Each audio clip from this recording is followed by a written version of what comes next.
All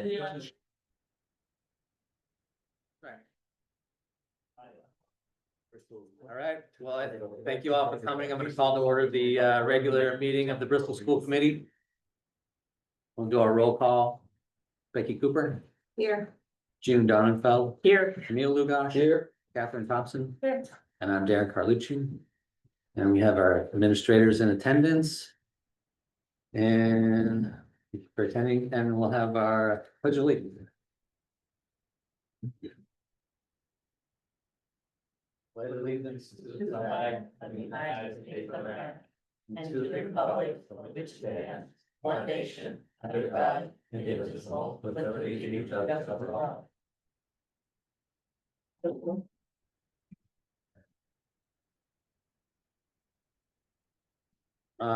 Agenda adjustments for this evening.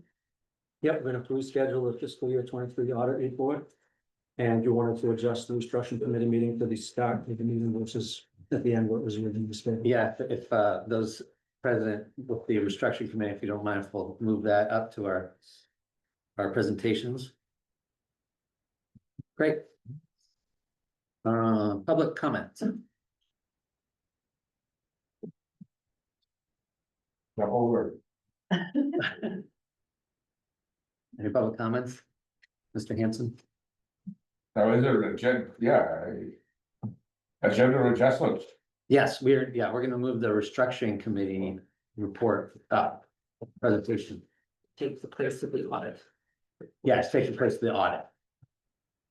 The Brewers were not able to make it this evening, so there's no audit presentation.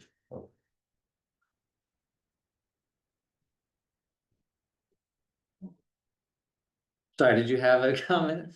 No comment? I'll have some at the end. Okay, great. All right, with that, we'll move into our presentation, which we were thinking would be just a review, as we had an extensive presentation at South Bristol a couple weeks ago. And we have consolidated to a handout. So basically we're just going to do a review and do a question and answer session.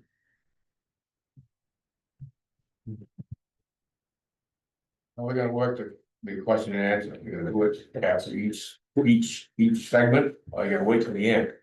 I think it might work just to wait till the end if you don't. You have to go through 10 or 15 slides. Well, I'll forget what. I was just gonna ask, do we need to go through all the slides? We're prepared to go all through all the slides. Was that? I don't know what you're, okay,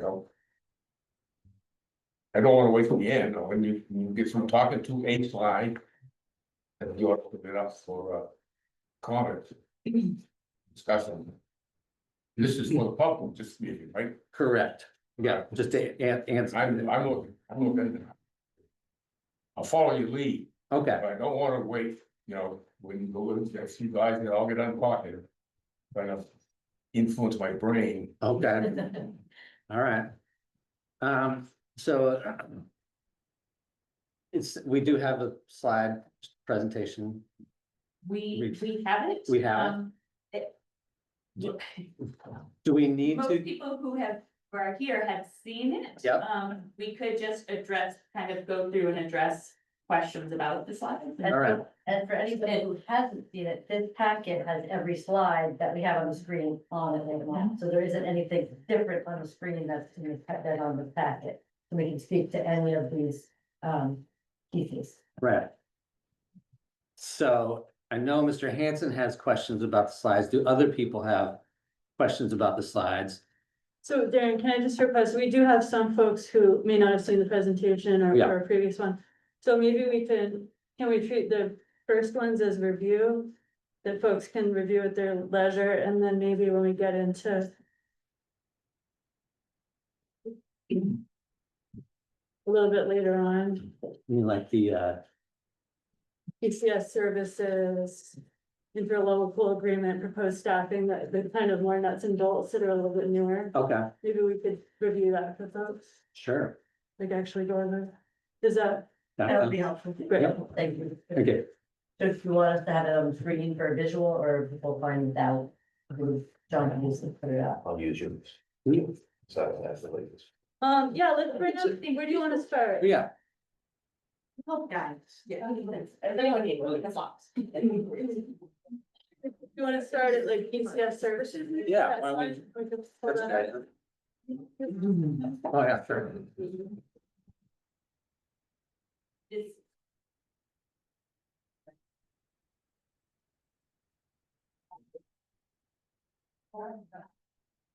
Yeah.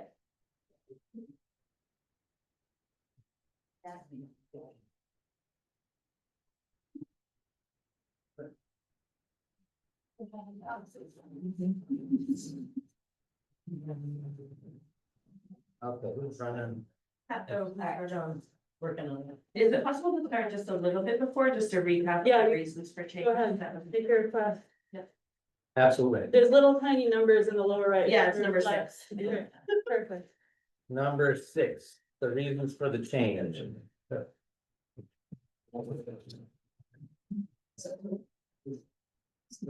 Um, I was confused. No, it's not. I just, it's to share it there.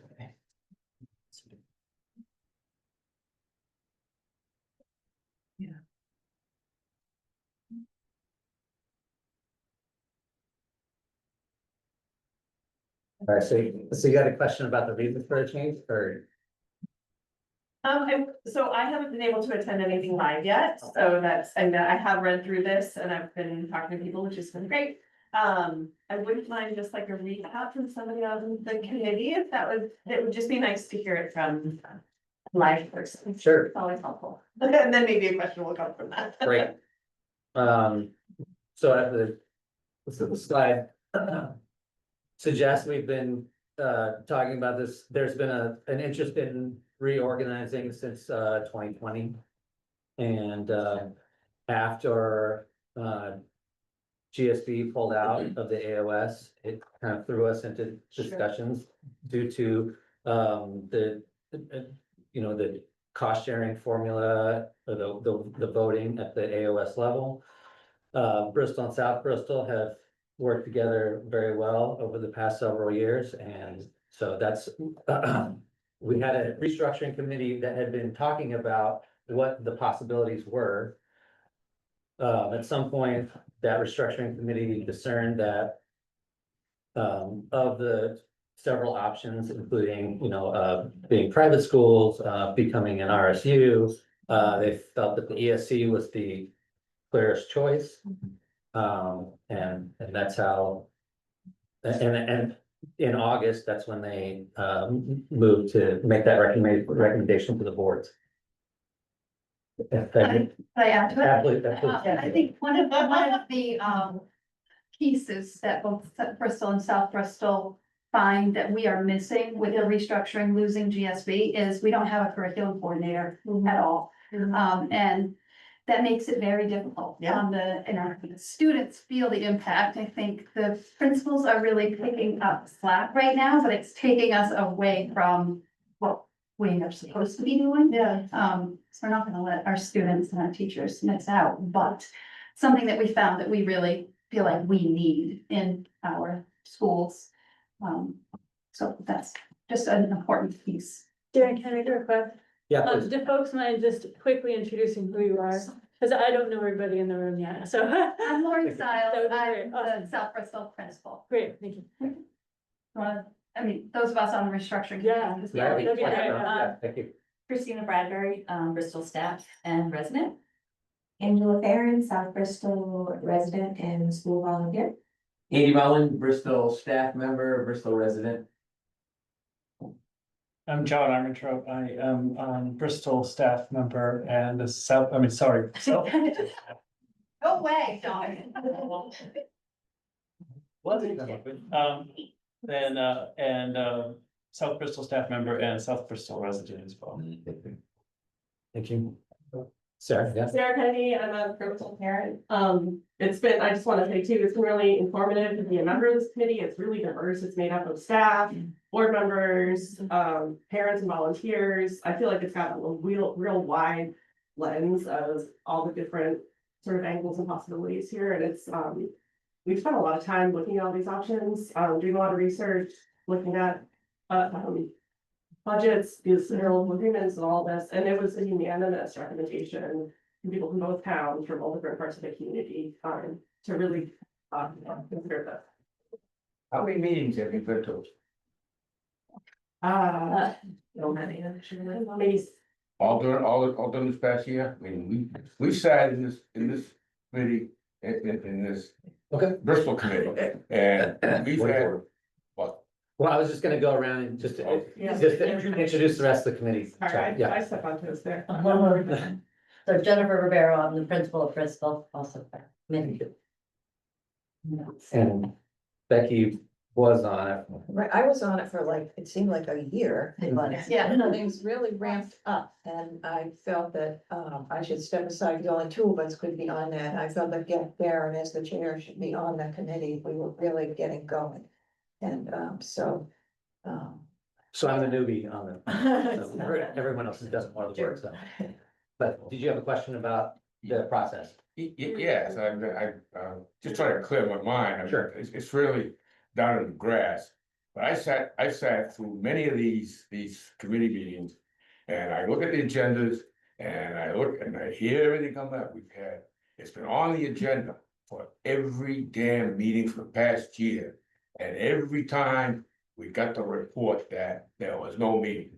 Suddenly, Right. well, she's been busy all year. Right, and we talked about this the last meeting, and I brought you up to speed that's true, there was nothing going on, they hadn't been meeting through the spring and then most of the summer. And then, once they were able to discern what the impact but from GSB was, that's when they met in August. And I think And that's when I to give a broader timeline, we formed in March of 23 Yes. as a group.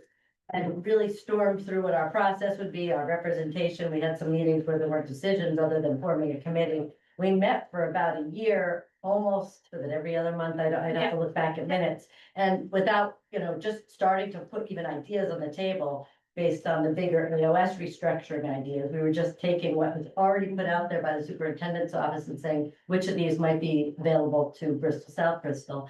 And then we did take that almost, I feel like 8 months or longer off because GSB had announced they were withdrawing and we were waiting to see what is that gonna look like and feel like, how is that gonna affect the rest of the AOS? So we didn't start meeting again until probably May or June, I have to look at Right.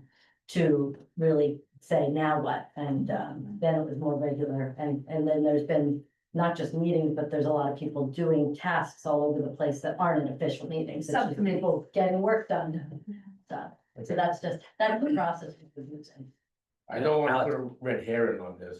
Hold on, just Alex had a question. If that- I think that cleared it up. It was just so, I was just looking through this, it said it was formed in May 2024. And then essentially, did the minutes say in October it went on pause, and then for like a year, nobody met, that all this came together in like a month. Came together this summer. Yes. But no June, July. reports at school board meetings. There was nothing Correct. happening. No, nothing to report. Is that what you're hearing from these people? I'm not hearing Yeah, that. I guess I. It was You're not a essentially committee that speaking of- existed essentially that on paper. as a Nothing, placeholder. nothing exactly happened. I guess Until- my question was that, like, I think you were maybe the point person for the school board.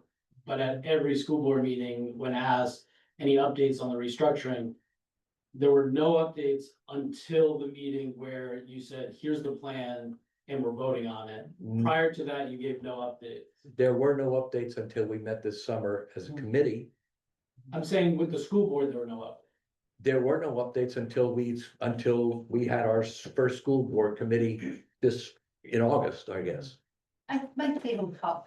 We didn't want to make a recommendation until we had done all the research for all the different types of options that we may have had. So I think as a committee, we felt as though instead of getting too much information out there that might not be our recommendation, we wanted to be confident in our recommendation before updating people. And those meetings like weren't public, they were. No, No minutes. Yeah.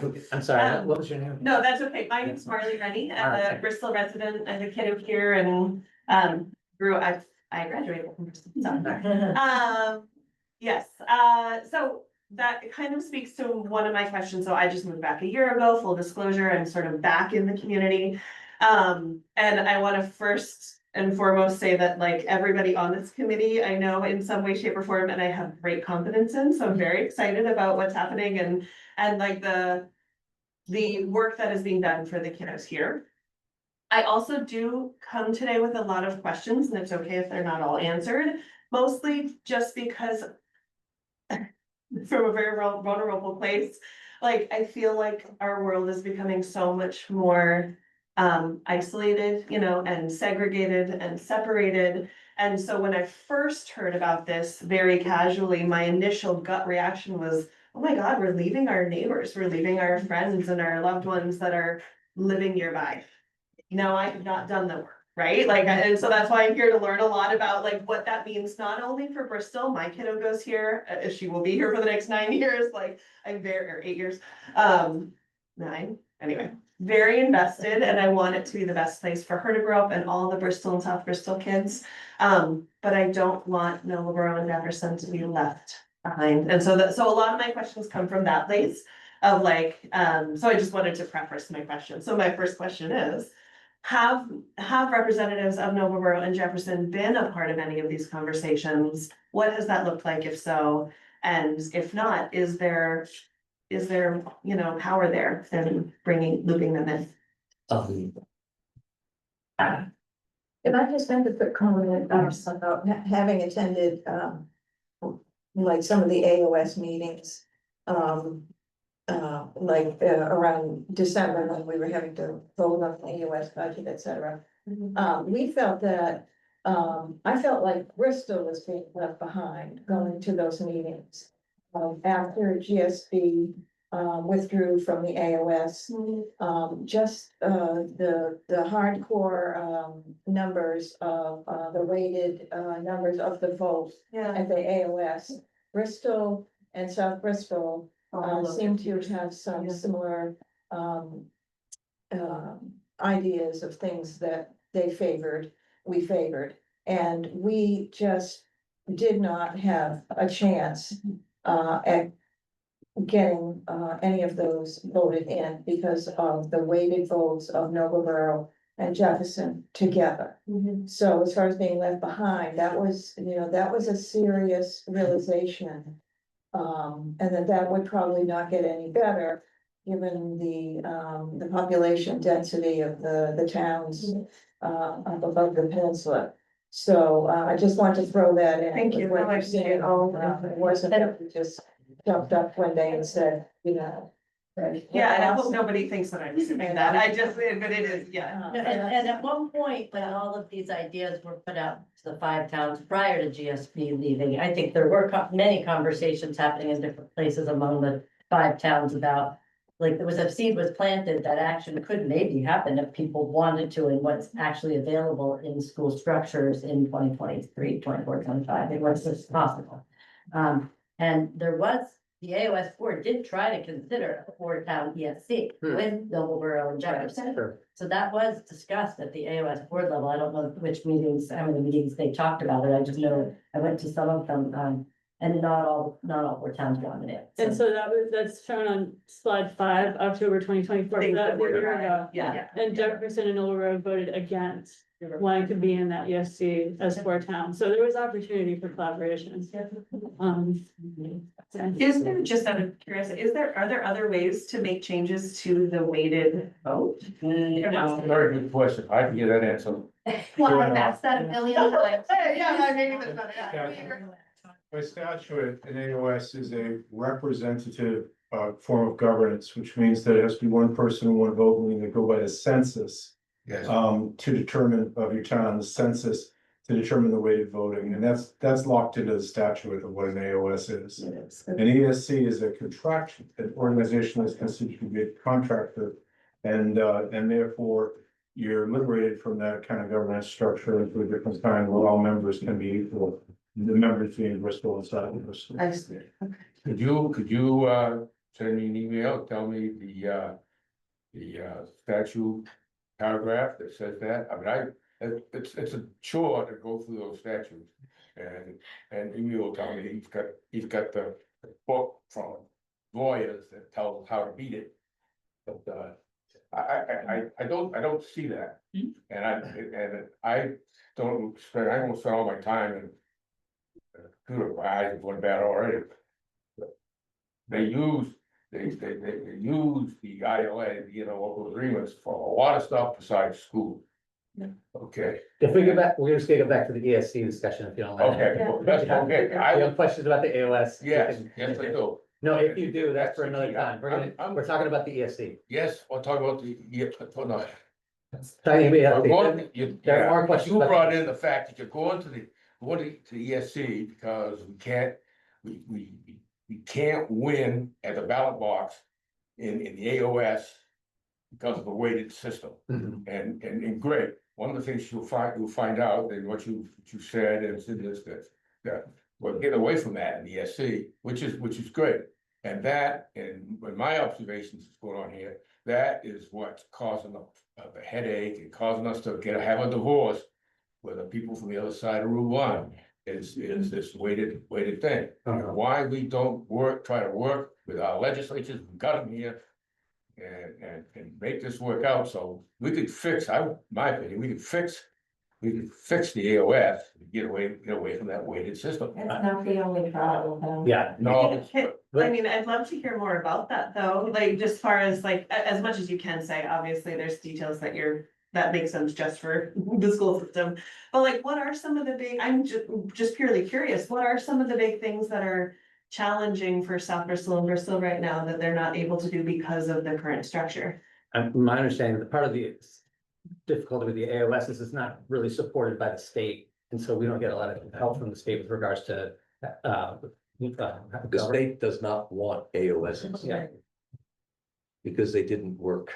They're inefficient. So back in 2009, there was a consolidation plan of all the towns in Maine. There's a lot of too many schools and school districts and too many administrators to be efficient. So there's a plan to group them into larger regional chunks. And they created the regional school unit, an RSU. And that has a lot of value for certain parts of the state, towns that were this. A lot of like-minded towns with similar economies and similar property values all in one local region. But a number of towns, and there were a lot of them along the coast that shared neighbors on the other side of Route 1, from here to down east. And then some towns that, sort of to Piscataquis County and stuff, where your neighbors did very different economies for property values. So when you form an RSU, everybody has to share all the resources. And some towns had just invested in a brand new school. Well, the school next to them was absolutely falling apart. And if they formed an RSU, everybody's responsible for fixing the school that just is falling apart, even the people who just paid to fix their own school. So there were a lot of, and then there was towns that had very different cultures and very different visions of what should be in the school, what shouldn't be in the school, and things like that. And they resisted this whole concept of consolidation. And the towns in this end of this peninsula have very different property values than the towns on the other side of Route 1. They have very different demographics. They have felt differently about education. They have created cultures in the schools that are very different. And that happened in all the AOSs, because the AOSs were towns that refused to go along with Governor Baldacci's consolidation plan. They fought it to the bitter end because they wanted the local control of their school district, because they liked what they had and they didn't want it to change. So when the RSUs rolled out, RSU 13, RSU 40, 5-town CSD, when all this stuff was formed around here, a number of towns said, we're not going along. And the state at the final hour the attorneys at Drummond Woods said, well, for all these ones that aren't cooperating, we're gonna stick them in alternative organizational structures and they have to work it out. And then 16 years have gone by. RSUs, they tweaked this, the State Department of Education tweaked this, they made them work better. They left these old rules for an alternative organizational structure, which never worked to begin with, which the attorneys at Drummond Woods will now admit, we never should have done that to everybody. And they left this thing that creates, which is designed to try to accommodate for the fact that nobody wanted the efficiencies that consolidation was supposed to bring in these communities. So they forced this model on them that was like, well, get some efficiency out of this. But I've been operating it now for 3 years financially. It's the most Byzantine piece of architecture you can imagine. It is crazy accounting. We have to hire additional people just to keep up with the things that you don't need to do. Because we have to do so many things differently. And it's a broken system. Yeah. That has failed to produce the efficiencies that you wish it could have. One of the things we've realized most recently, now that we have towns that are associated with us that are 35 miles away. You know, there's a certain amount of efficiency in a central office. There's a lot more efficiency in geography. 2 schools that are this far apart and 2 schools that are that far apart over there can work together and they can start saying, I'll get over there in 20 minutes and we'll do that class together. Yeah. We tried to do a regional special ed program with all these schools. We're putting a special ed kindergartner on a bus for an hour in the morning and an hour in the afternoon. It's just not efficient by anybody's standard. And as things continue to evolve, we realize this thing, you know, you go to the AOS budget meetings, you hear it. This thing, you know, look how much money we're spending and what are we getting for it? Look how many hours that my team puts into trying to just do stuff that we shouldn't even have to do because it's just like passing money from Jefferson to the central office to give it to Bristol to put it back over here. It's like, this is kind of nuts. So it isn't really the system you want it to be. The ESC was invented 10 years after that consolidation as a more flexible tool to allow organizations to regionalize in ways that made sense along certain paths. Not every path, like an AOS forces you to, but to say, we can do this together. And then we can partner with them to do this, and those folks to do this. So the whole concept of moving you away from your neighbors, I actually don't think is what an ESC is. The ESC puts lots of doors to all your neighbors and leaves them there, and you can open them whenever you want. But right now, you're into something where everybody's walked in, there's no door out. So when I think of like some opportunities with BSC, that flexible part that Peter speaks to that was put in there.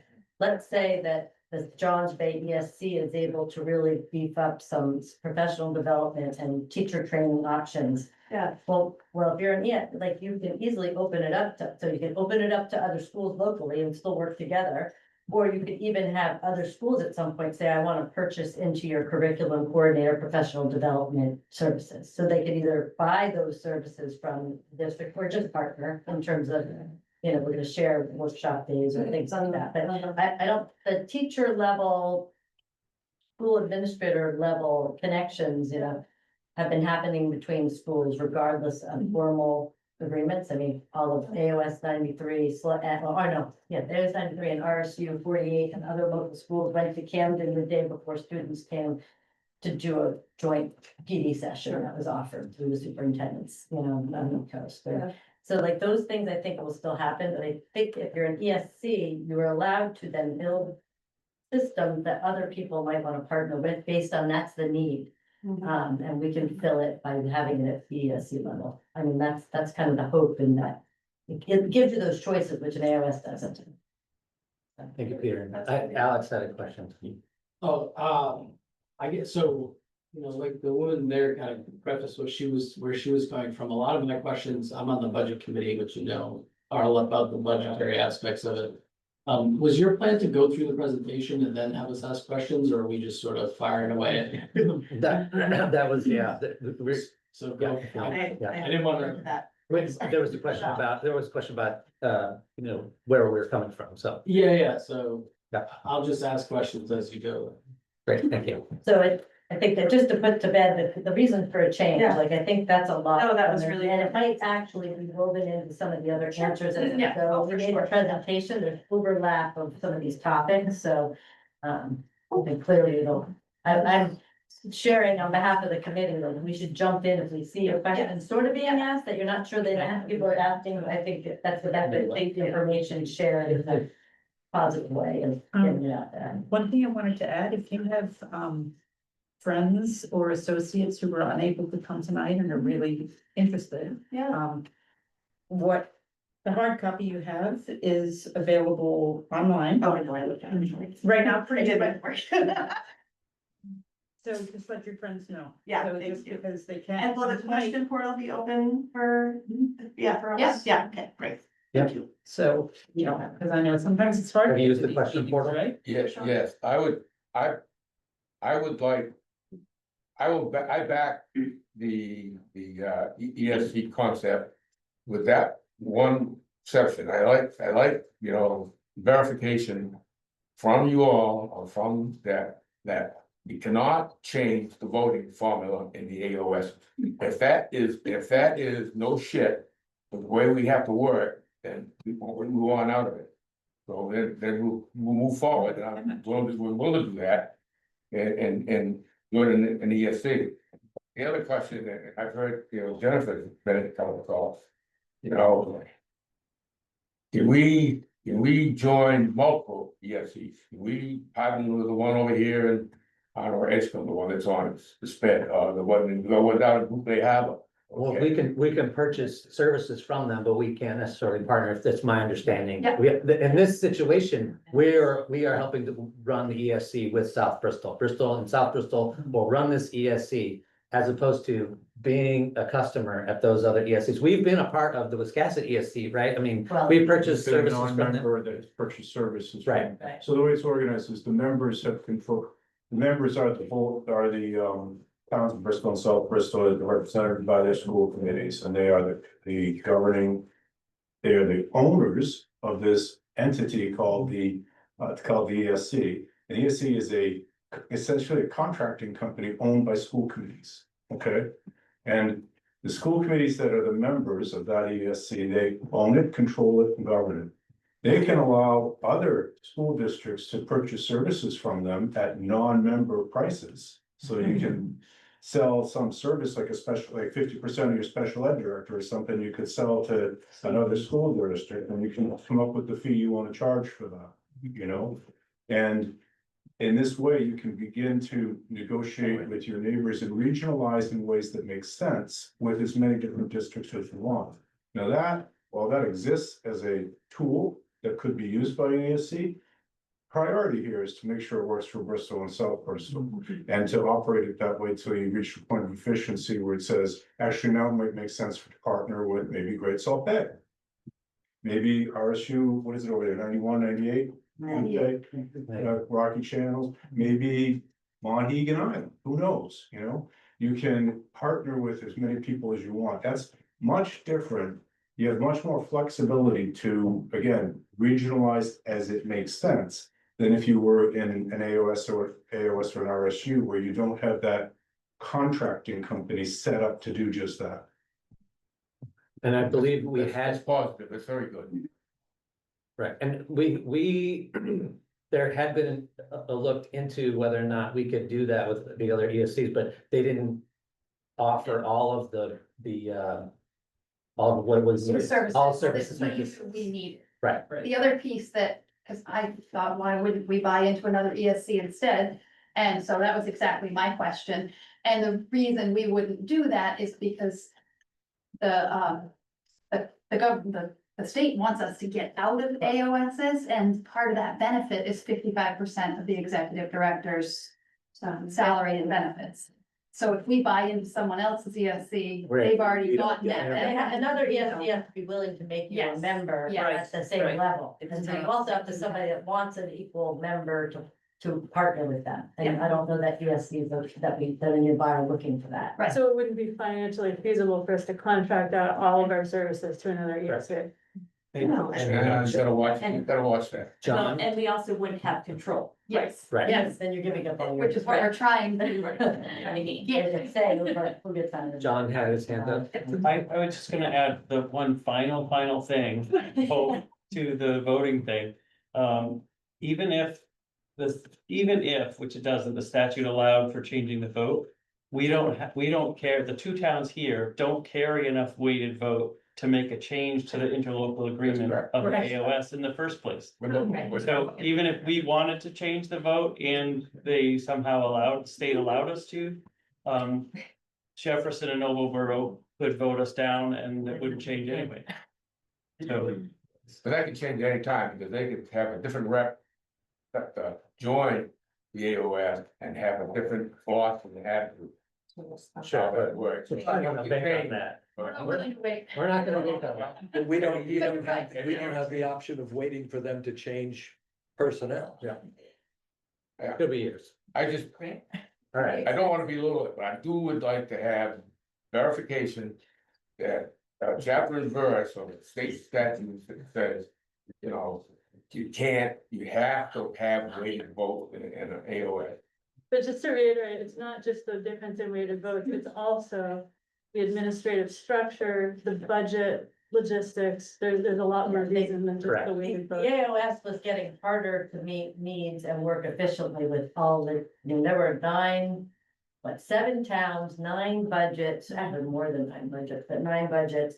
And then as the rules got complicated and managing personnel, it became really difficult to even keep it working with, and then like this was happening, COVID created the opportunity for schools to make changes in how they did calendars and things that we always did together 15 years ago. The changes that have happened since COVID among how we run our schools has been more dramatic, which makes efficiencies of decision-making for central office administrators twice lower. It's become harder, which is partly why this restructuring back when it was, that was for 4 years ago, the ideas really brought up, because things weren't working, so they were looking at ideas. So at the end of the day, then what the AOS wasn't working, also not just the voting, it was just the too many different players. And the central office is working hard, so I don't want anyone to get the impression that they're not doing a good job. It's just an impossible We job. all want it our way. But at the same time, there's so much more depth we could be doing if we didn't have to do all this sort of busy work that the AOS structure creates. More towns. You know, I called a meeting, Chuck, I think you of all people will appreciate this. I called a meeting with the Department of Education's finance team, the 2 superintendents we had last year, Lindsay and Todd, our special ed director, and invited Fred Brewer to it.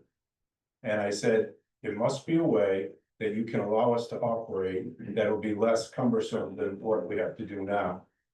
And I explained how many different budgets we managed and how not being able for the AOS to be a fiscal agent for anything, a program or anything. Made all kinds of accounting difficult with the interlocal billing. I showed them the list of interlocal billing that we have to accomplish every quarter. And they were like, yeah, that's hard, you know, that's cumbersome. And Fred said, you gotta figure out a way to change this, because I've been doing the audits for the AOS since 1999. And every year, they get more complex and more complex and more complex, because the layers of grants and other bureaucracy and requirements and compliance that gets layered onto this. And he says it now takes me more than a year to do the AOS audits, and that's what's playing out. It has been a full year since he started doing the FY23 audits, and they're still only done 5 of the 7, and we're going into month 13 on that. When are we gonna get the next ones and the next ones? You know, the auditor explains to the finance director that the AOS just bogs down everything. So it's not just the central office or the schools, it's brewers that are having a hard time managing all these layers of Byzantine accounting that gets stuck in an AOS, because it was not designed, it was designed by some lawyers, the 11th hour, trying to pass some legislation in 2009. All right. Thank you, Peter. Thank you. Thank you. And then So up on the screen is, these are the ESC services that Bristol and South Bristol would be, or the ESC would be providing to our schools. Which includes superintendents, curriculum coordination, which Lori was mentioned, finance and business administration, special ed, facilities administration, transportation, nutrition, and secondary education administration.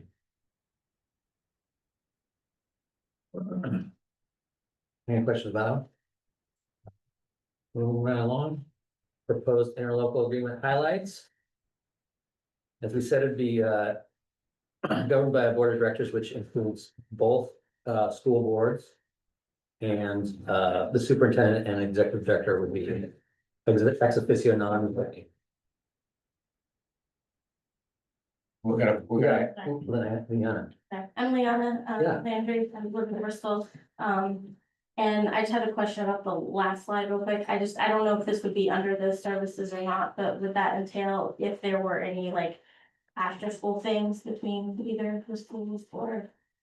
Not at this level, not at the ESC level, no, I think that's between the two schools. That's a good point, thank you. Cost sharing, But you wanna go back? back to the highlights, Okay, you know, what strikes me in the face here, these two slides, these are what I got here together, that's when you're gonna have a recommended staffing. Okay, 10 directors or 4.5 people. That somehow that seems unbalanced to me. 10 directors. You mean board members? board members, Board members. Well, excuse me, four board members, 10 board members 10 board members. for 4.5 people. It's, wow, Um, yeah, you're talking about with the ESC staffing, right, that's what you're all talking, we got recommended staff, 4.5 people, right, one executive director, one superintendent, / curriculum coordinator. Yeah. One finance clerk, one executive assistant, which works all three. Yeah. And my big question is.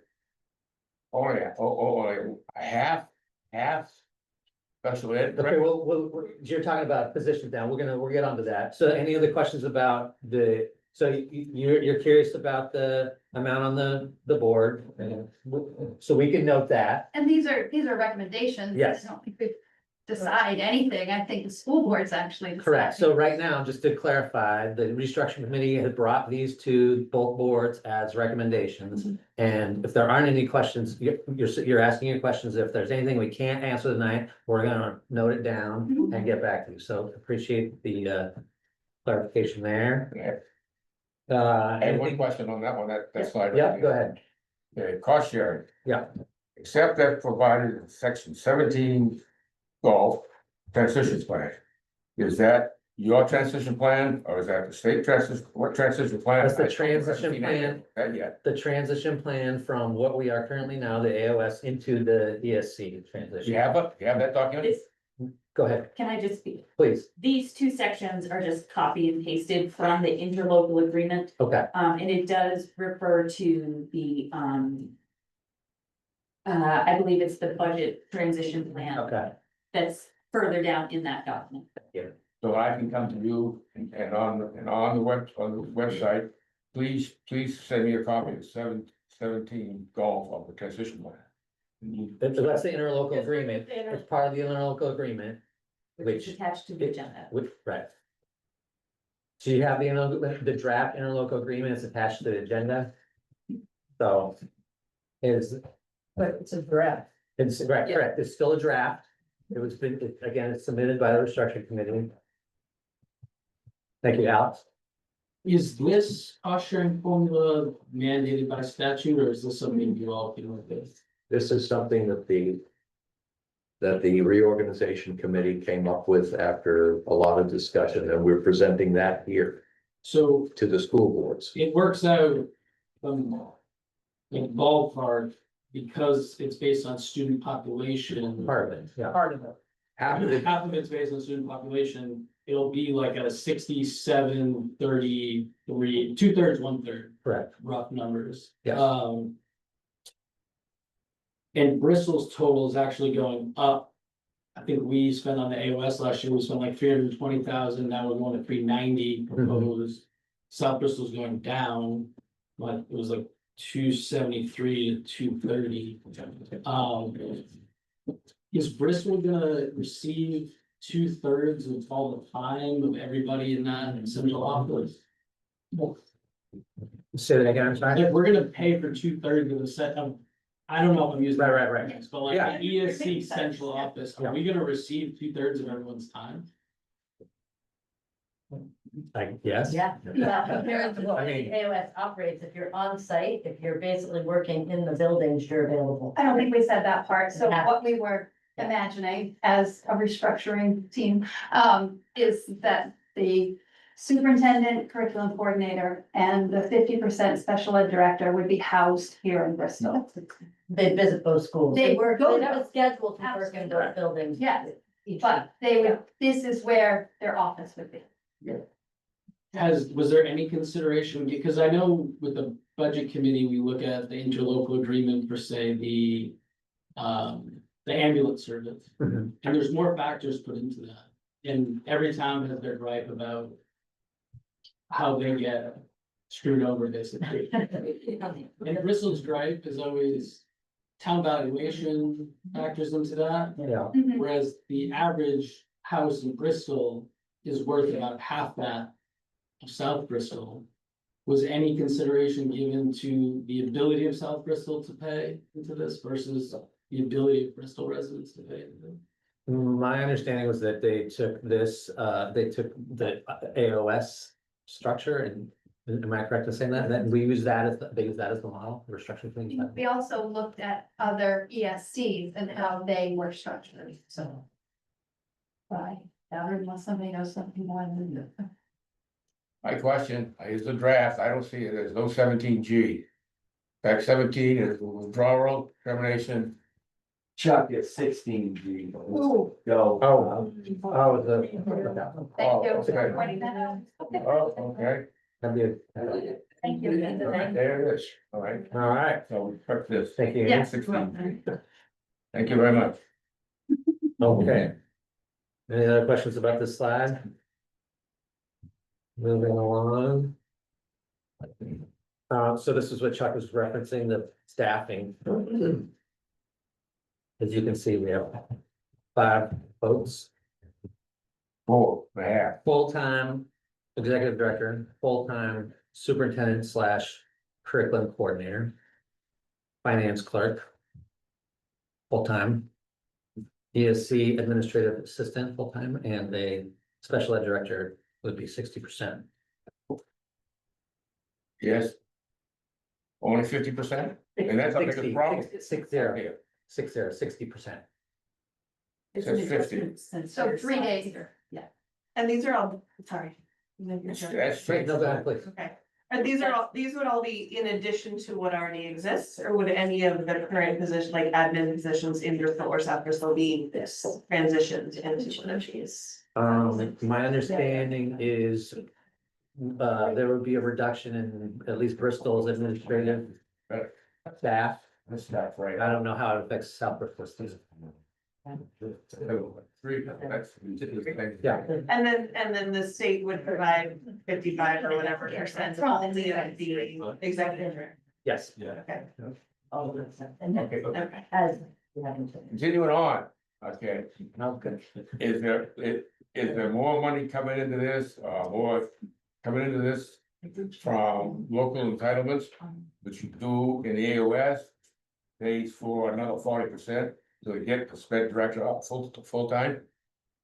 I do not know the answer to that I question. think, Chuck, one of the things we have to recognize is that the sped director and also the cost sharing agreement is based on, in some ways based on the student population, so we feel like, and the staff feels like that a 0.6 sped director is sufficient to cover the special education needs that we have from that position in these 2 schools. If that changes, that position can change. And right now, the 4 schools share one full-time full-time. special ed director, and the other 2 schools have more special ed groups together than our 2 because of the size of Basically the smaller side was South Bristol, with Bristol being not the largest, but near the largest, we just have less.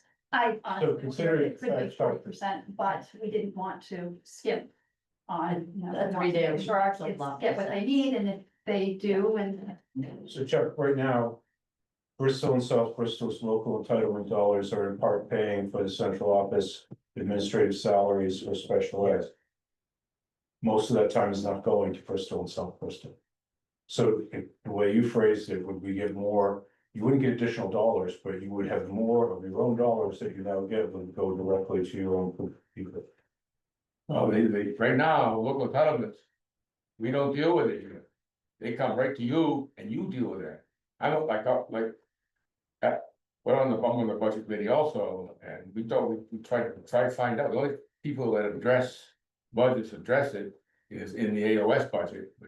The partial salaries are funded by that, none of ours, and now with AOS out of it, is the ESD gonna be handling, question is, the local entitlements, yes, Yeah. that would be done by the curriculum coordinator.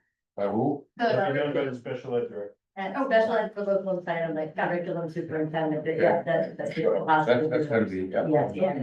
I thought Marlene had her. Thank you. Yeah, sorry, playing a devil's advocate for Nova and Jefferson again. So if there, so assume this passes, it works. Yeah. We get everything we want. Nova and Jefferson then will be left in theory as AOS 93, correct? What will happen to, for example, the special education director? Like, what happens to those positions? Do they automatically just get?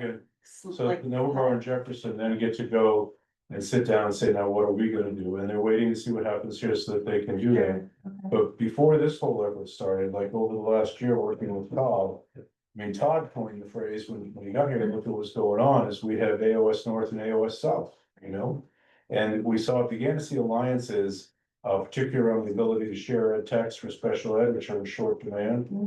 Between like Noblesboro and Jefferson, because you can get from one to the. They're just geographically. And a lot of the ideas that, you know, have been advanced from the last year outside of this particular, you know, ESC discussion.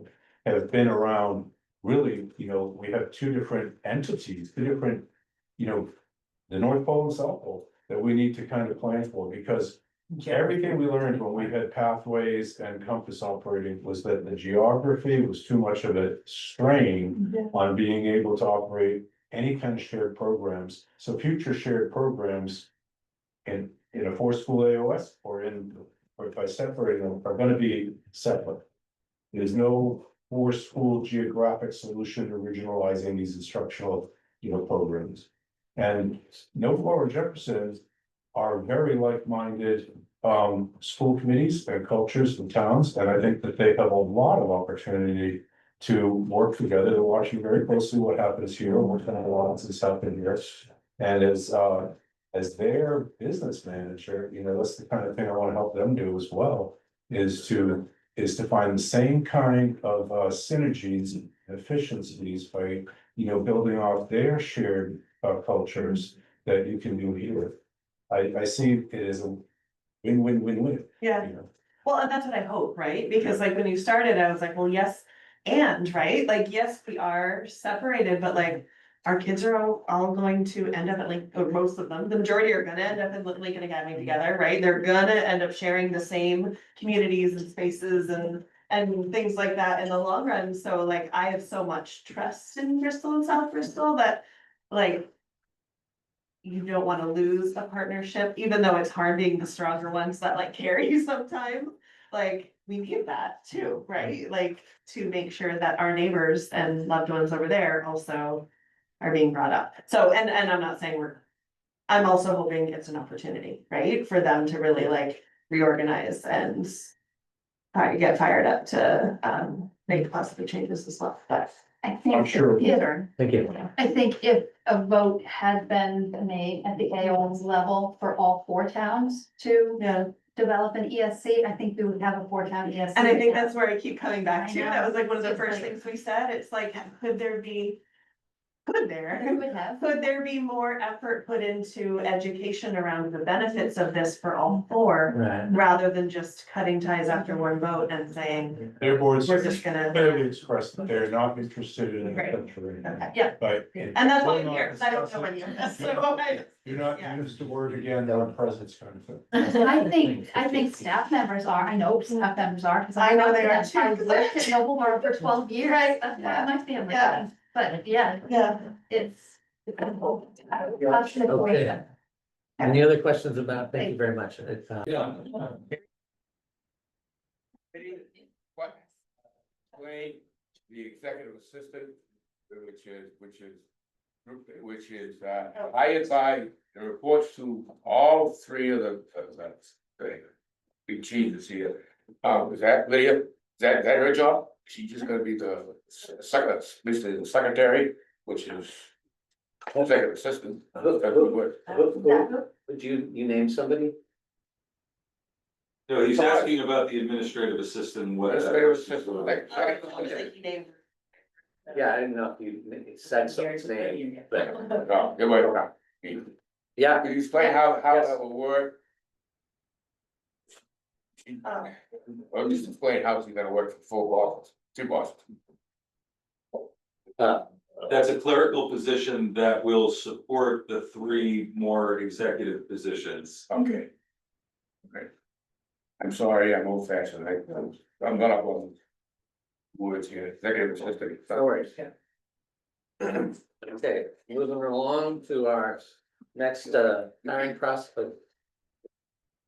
We're gonna go to the AOS cost sharing. Oh. I had a question about the hiring. Yeah, sure. Hiring process, yeah. What happened with slides? I don't The know. matching slide for hiring process? Maybe I'll have. Yeah, go ahead, hiring process question. Yeah, so is the plan, since like a bunch of these people all report to each other, like, it's like somewhat hierarchical when you're hiring, is this committee hiring everybody? Or will like the executive director be hired and then they will help hire everybody else? Yeah, The committee exactly. would hire the executive director and the superintendent. And you mean the school, The school, not the. Not the restructure. Oh, you're talking about the interviewing committee? Okay. I'm guessing, right? We'll hire them, because this says it'll be staff members, community members. Yeah. So do you plan on having anybody outside of the, because like the restructuring committee, it sounds like everybody is like involved with the school in some way, whether it's school board, staff, parents. Yeah, So, But volunteers. for something that's more, I mean, this seems somewhat budgetary. You have non-school affiliated people, so like board members on this interviewing committee? so now, We could- Community we members, could- yeah, so it says community members, so anyone. historically, I've been on like 3 of them in the past 30 years, committees, but typically it'll be board members from both, staff members from both town schools, and there's usually a community member and other, it's like, it's. I think there were 20 people on top. It was, yeah, so the representation's always been kind of those different roles, and then making sure each town has representation, so it's not just board members, it's not just teachers, it's not just. And I know in our community, when I was hired, there was someone from the budget committee, someone from the select board, Yeah. so, yeah. And that pertains to the upper administration Yeah. positions, it wouldn't pertain Yeah. to the assistant. Yeah. Those other pieces, yeah.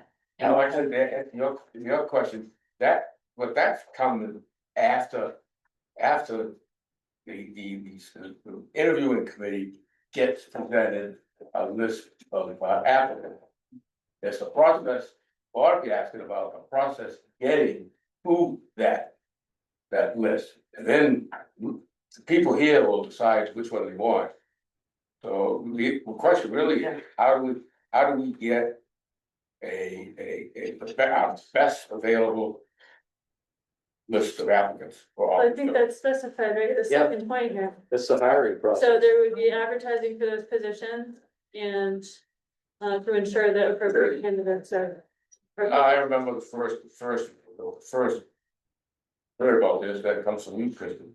The issue there is, you don't wanna do what we've done in the past, because it's a long involved process, longer process to get involved with In fact, for the principal, I mean, there's a big long list of crap in the state, in the statute, that says you gotta do something. So that's what I'm worried about here is, you know, you want this guy in place.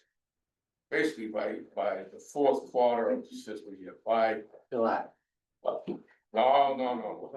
What's he gonna do? Is he gonna come in and? Okay. Or someone? I mean, you can, yeah, we're. Could be, she as well. Oh. Alex, Alex, go ahead. Yeah, so I get it. It sort of goes off what the woman was asking about with Jefferson and Noblesboro. Have you guys had any conversations with people in the AOS office about them filling any of these roles? Not that I know. I mean, has anybody South Bristol had a conversation with AOS staff about whether they would fill any of these positions? What we did was, I wouldn't be surprised if they did. what we did was. No, I'm not asking if you would not, if they might apply, I'm asking if conversations have already been had.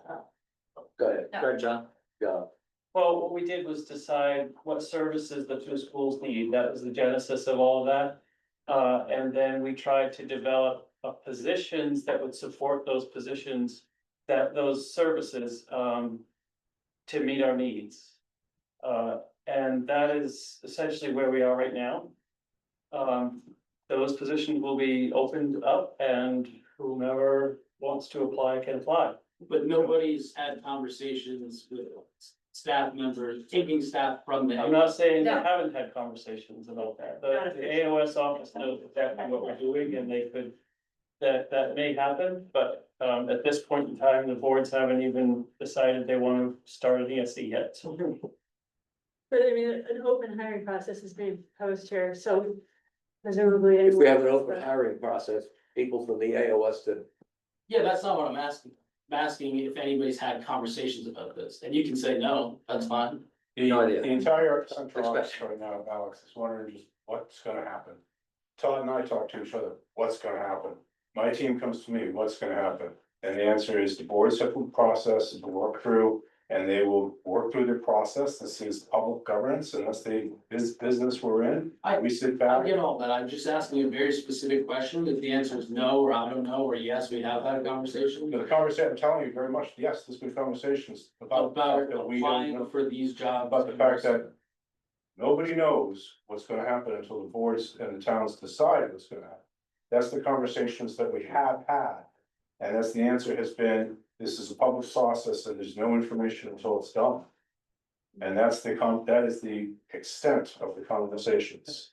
But they're informal, like what ifs. I mean, I've heard people in a hallway say it, you know, here in the building, you're like, oh, what if this happened? What if that happens? It's like, what if I don't, you know, they're. No, I know, I guess my But I question is don't know if specifically that- like, what if, have we discussed AOS staff members coming to the ESC? The board did not, I mean, the restructuring committee did not. We didn't discuss that. We worked really hard to stay away from that. Yeah. Yes. Interesting discussion. I would argue we have to go back to that previous slide, recommended staffing. You know, I'm looking for that, is where does the business manager come in? I've been assuming, I guess, I have to ask that question. Is the executive director gonna be / business manager? The executive director has a host of responsibilities, one of which is running the business end of the ESD. Okay, that's the question on the first one on this. All right. Slide. Detailed job description, are they available? Not yet. Not yet. You just said it was. We're a committee. We're still. Yeah, but Chris said, he's already made the decision that the executive director is gonna be also the business. That's what the executive director that's- does, it can't be the And part of, superintendent. and a lot of this, there are other. That's recommended by the state. Yeah. Because we asked the same thing, should the executive director also be the superintendent? We didn't know, so that's what's recommended by the state, is that the executive director runs fiscal services. Thank you. I think it's. Okay, now we're moving on to. Could he be? Can he be? Efficiency. Moving on, move on slides. I'll have to have a third. Yeah. Can't get. Okay, here's our efficiencies. As many have spoken to. Just shared positions means shared costs.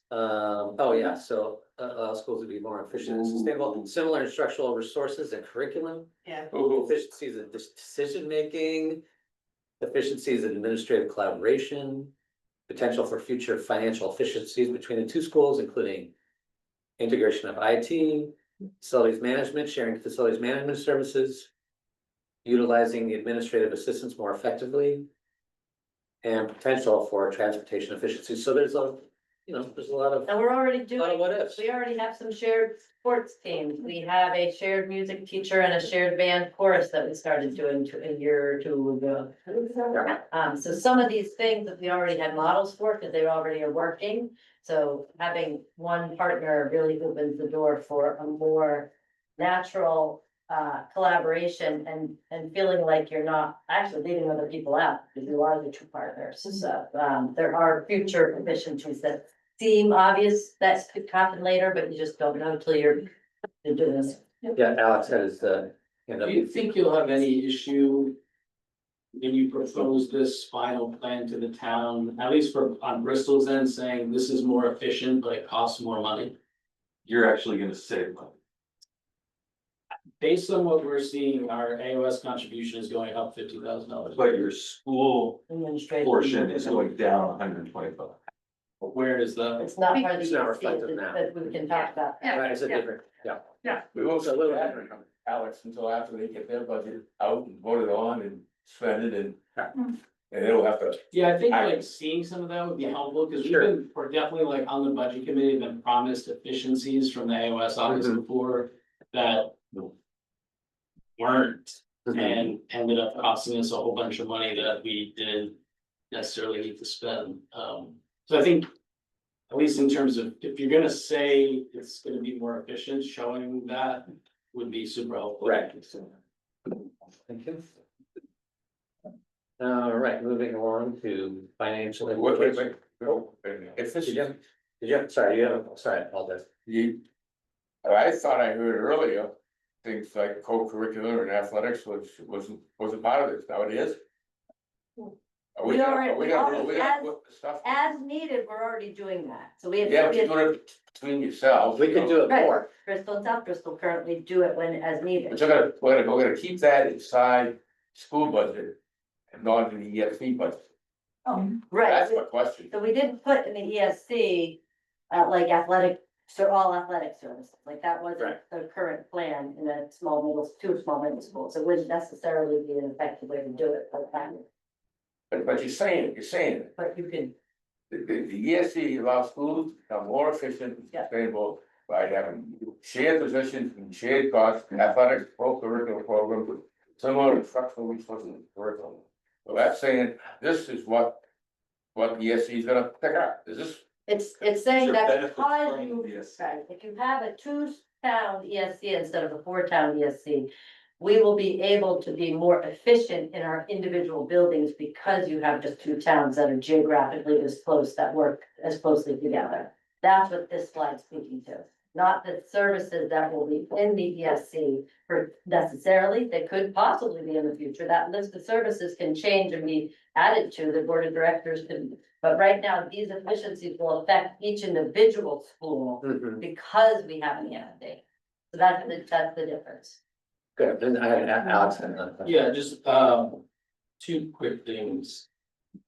The transportation, that's always like we always discuss that on the budget committee. Have you started talking, because the contracts come up, the AOS budget, the Yeah. whole thing, we cut a bus route, we added a bus route.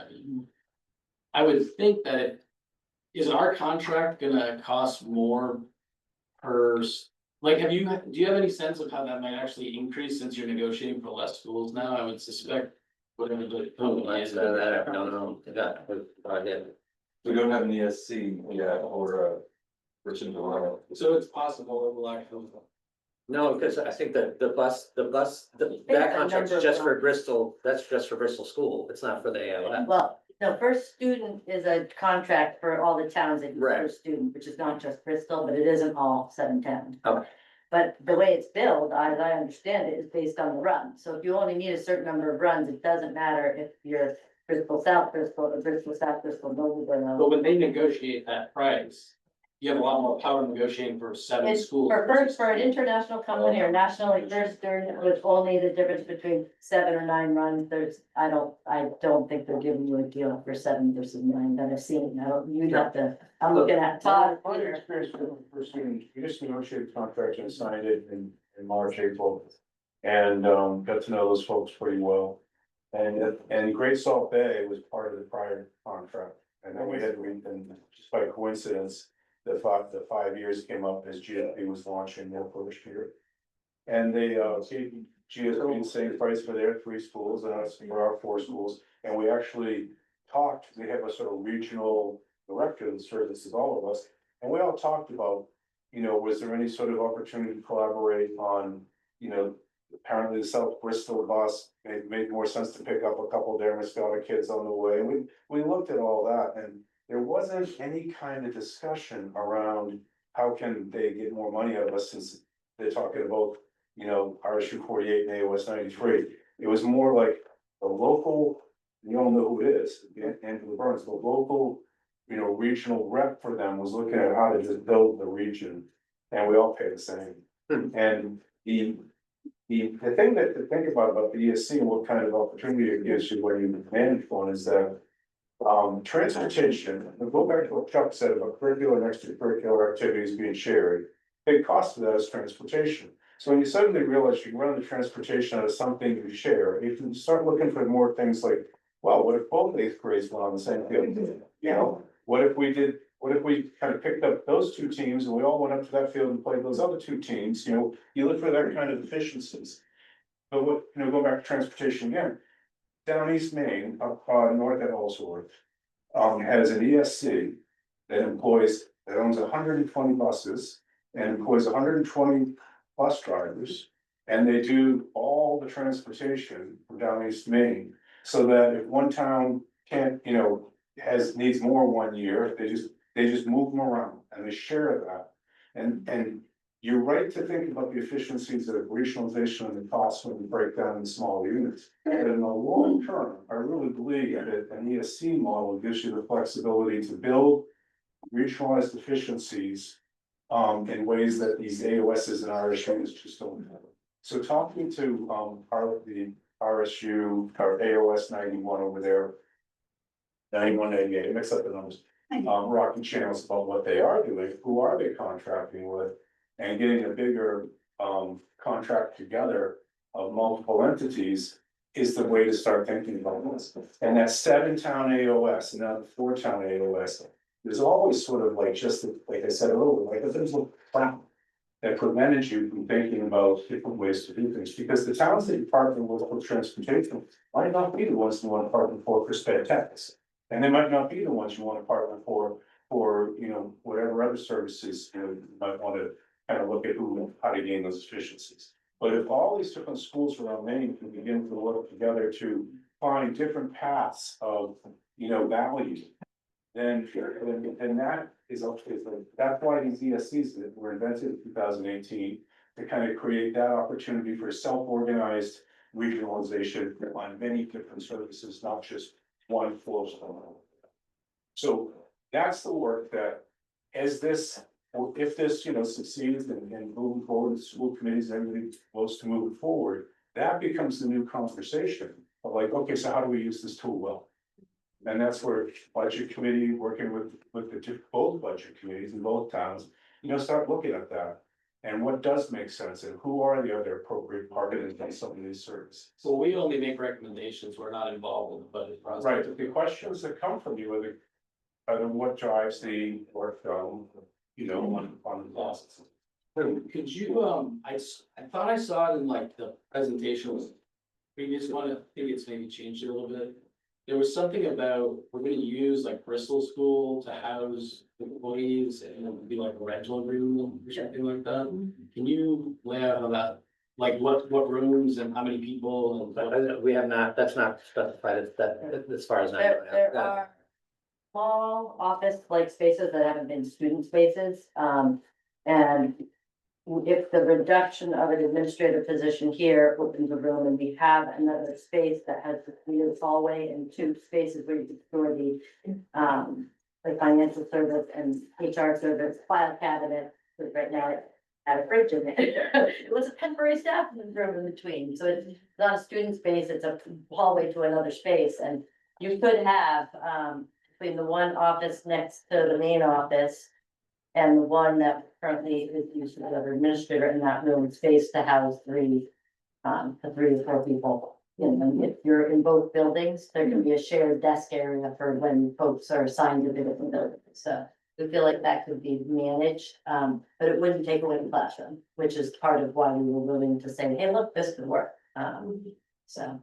At one time, when this first got going, the ESC people were gonna be housed in spare rooms here in Bristol. Now I see there's gonna be some here and some over in South Bristol. Well, you have to work in both buildings to Yeah, I be know. of use to both buildings, but I think the administrators would be in both. The admin assistant roles are different a little bit, but if you're a superintendent, I mean, Todd visits all our schools now, you know, and because he has so many places to go, it's not like he needs a desk when he's here. He's visiting classrooms or meeting with me and other, you know, folks, but we would have spaces to be able to sit and spend, you know, a couple hours to work with staff, especially if depending on your job description, and the special ed director often has to work from a desk, who knows where, doing, you know, meetings online for IEPT meetings, so if they're in one building or the other, they're more accessible and sitting at the table for meetings, those kinds of things.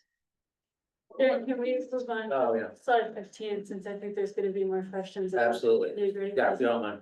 Yep, we can always. Sorry, you were saying slide 15, Cost sharing, cross sharing. unless folks have All questions right. about, like. Are we still on the buses?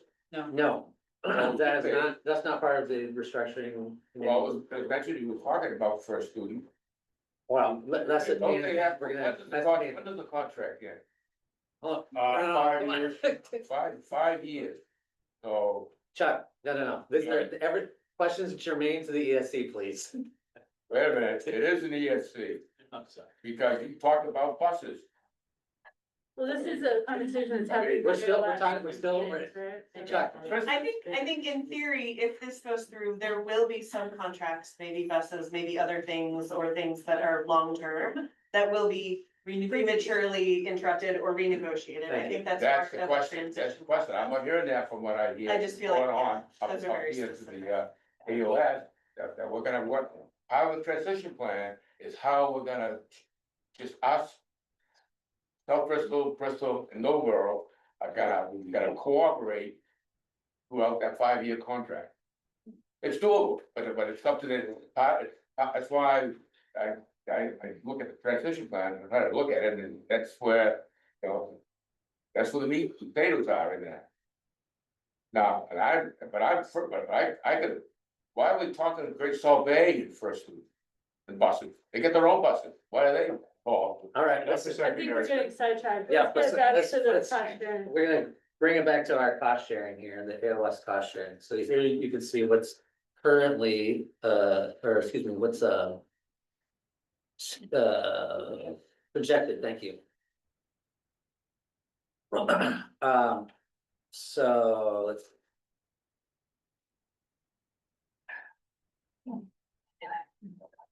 I love them. So for FY 20, oh yeah, here we go. So at the top is South Bristol, the bottom is Bristol.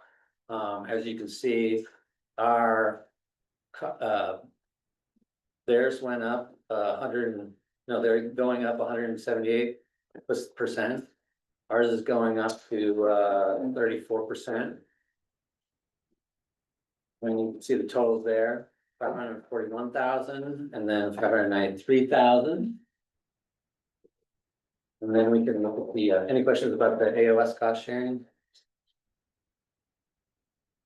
Yes, Okay, you have, you know, now where Alex and I are concerned about, this is the money in it. Right. On the budget committee. Okay. You know, I try to punch some of these numbers, try to find out what is the cost share. Do you determine that, do you have Apparently, it looks like you have a FY 27 budget already. Have we seen any of that? Is it, Is this, who develops that? Does the AOS developing that, our budget for next year, or do we? Or does the committee, or does the two towns? With the, to develop this budget here? The restructuring committee has developed a proposed budget that's based on the staffing model that we have looked at. And those numbers are what this is based on. And the two school committees would have to approve that budget. We would create the ESC board at some point. The ESC board would have to approve that budget, right? That gets built into your school budgets. And then that gets voted. So we're gonna have a different process, the two towns, they're not gonna vote on ESC, but. Are they, like we do with the AOS budget? No, We're not gonna. no, it gets baked into Oh. the, yeah, gets baked into You the want school to budget. allow that, those people that are got to them, group that really wants to kick the public out of the school business, just like the school committee runs the whole damn work. it's, That's where you're going. it's That's what still in sounds the to me. process, it's still part of the Bristol town budget. But, My question might be better for the next, budget. okay. Okay, move on to the ESC budget, thank you. So. As you, that first column is the amount of the year one with the estimated. Transition costs baked in, if I'm correct, mentioning that, okay? And then, so then year two, there would be a reduction, which, there you go, with the. And if I'm. This, so that, where is it? Does this draft budget include the 55% that we get from the state, or no, is this the total, this is the total cost, right? This is the total payments? So it shows in the estimated revenue, it's in that number Okay, at the bottom. oh, thank you. Yeah.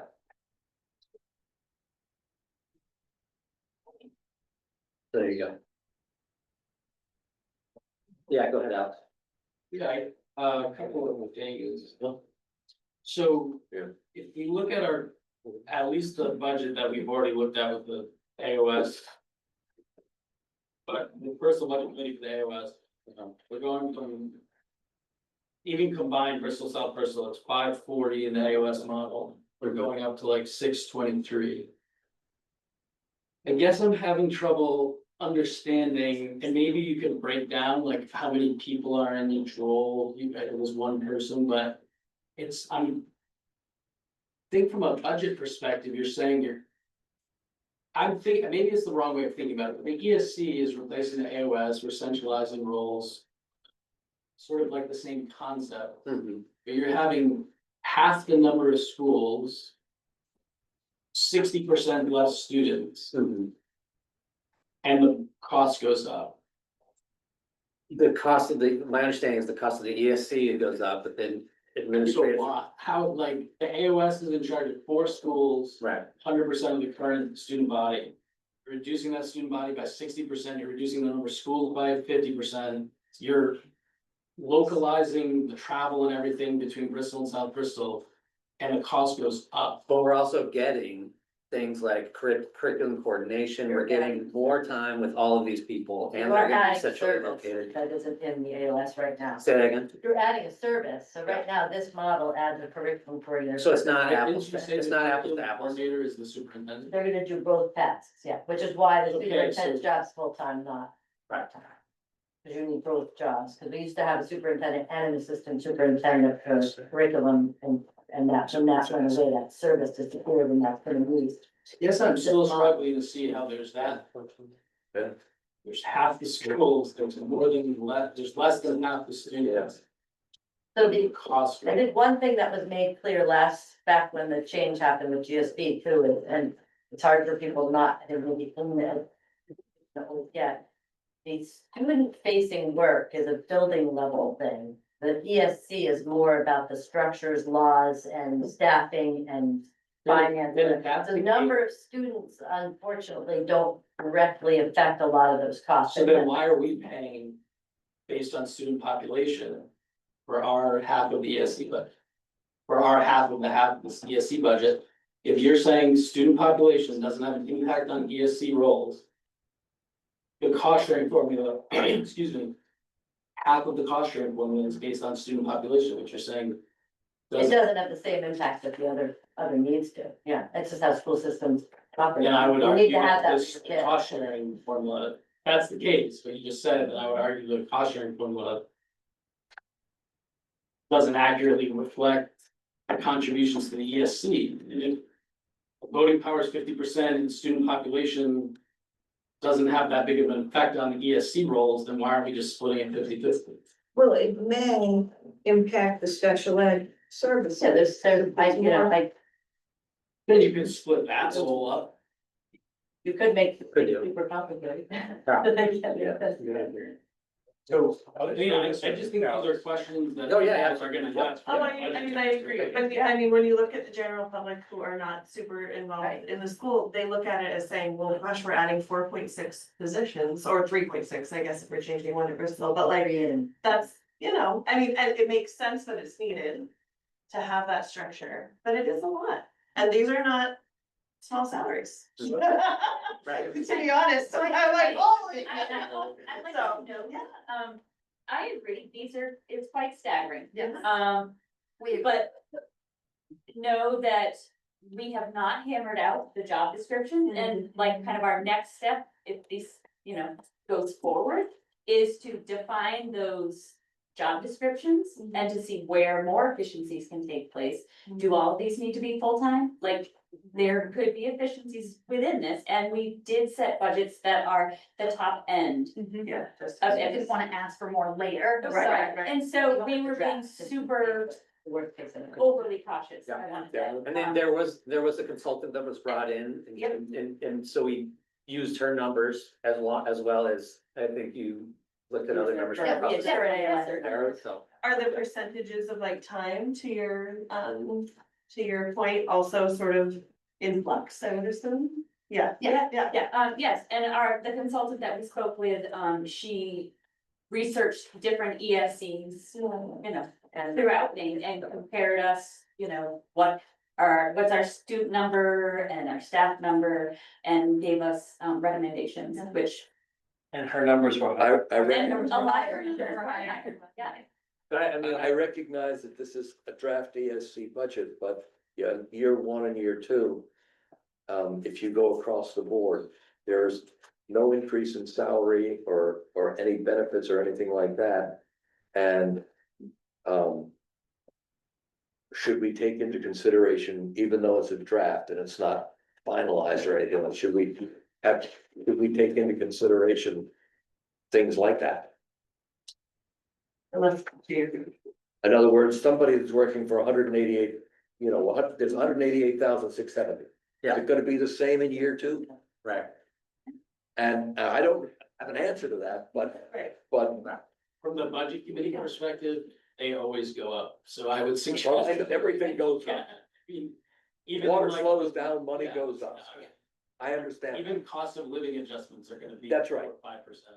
Right, unless you're creating two-year contracts. So I think that, at some point, we have to think of it. Go ahead, John. Be aware that these are general categories for the position and the supporting needs of that position. Right. As well as, some of them, ESC office and, startup retail, financial services, those are categories to support the office. That, the ESC office, so some of those in terms of salaries and benefits may go up, but, some of the other categories, probably won't. I understand. I just wanted to bring it up because numbers are all. Good point, thanks. Looking Can for. I comment just because, and I'm not, be clear, I'm not on this reorganization committee and for very clear reasons. On another side of all this work that's been done, so I don't even know what this budget actually presents. I heard about it along the way and saw a couple of versions, but I actually lost my copy of this. But But on the cost sharing formula, you're absolutely right that that's something to focus on. You're absolutely right that that's something that the public's gonna wanna know about, okay? And a couple things to think about when you're talking to people about it. One of the most difficult things to get right in any kind of partnership of any kind, but in any kind of schools where different towns are working together, is these cost sharing formulas. And they're primarily built on property valuation, which gets really difficult to talk about, to manage, to agree on. Student enrollment, and then just basically how the services you're getting. But most like an RSU, is built on certain percentages of student enrollment, certain percentages of property valuation. Now, when in some of the school districts I've worked with, when I worked up at 5 towns, and that was Atherton, Hope, Lincolnville, Camden, and Rockport, you worked out each of those towns ended up paying a very different amount per student, okay?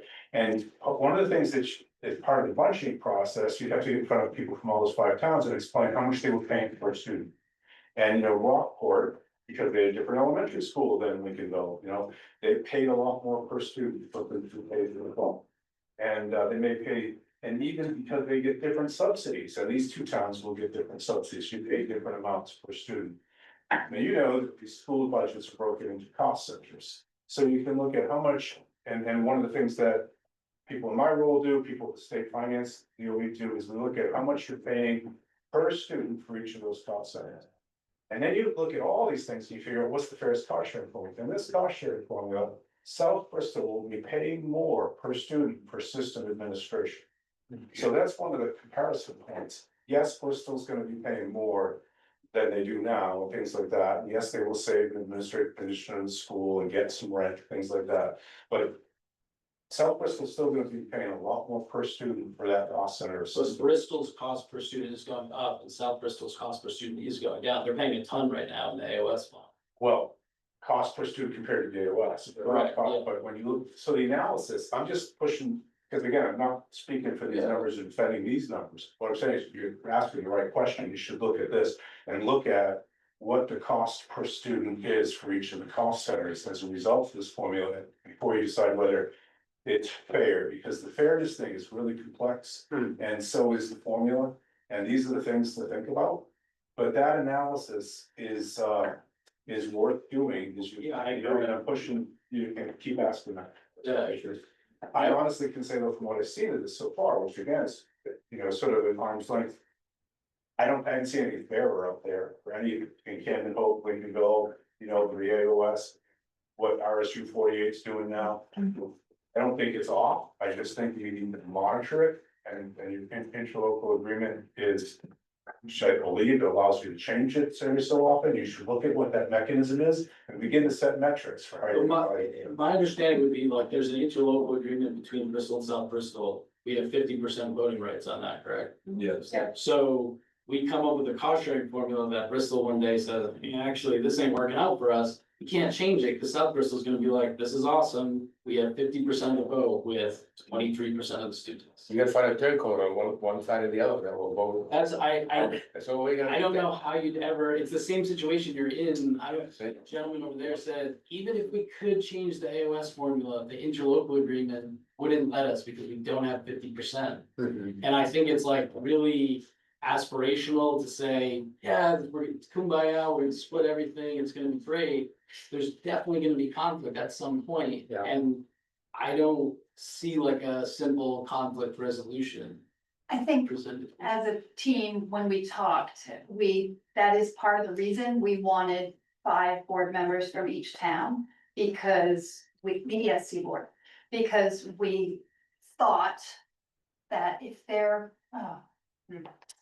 we thought it might be different if the AOS had more than one person from each. I think it's great. I think the more members you have. Yes. I think it is awesome, but I think in a situation where you're trying to change something where it's not favoring one, you're gonna be hard pressed to get somebody on the other side to be like, actually, I'm really in favor of our taxpayers paying more money when we don't have to. I think that's something else that we're gonna be You know, we're paying more, but we don't get that representation.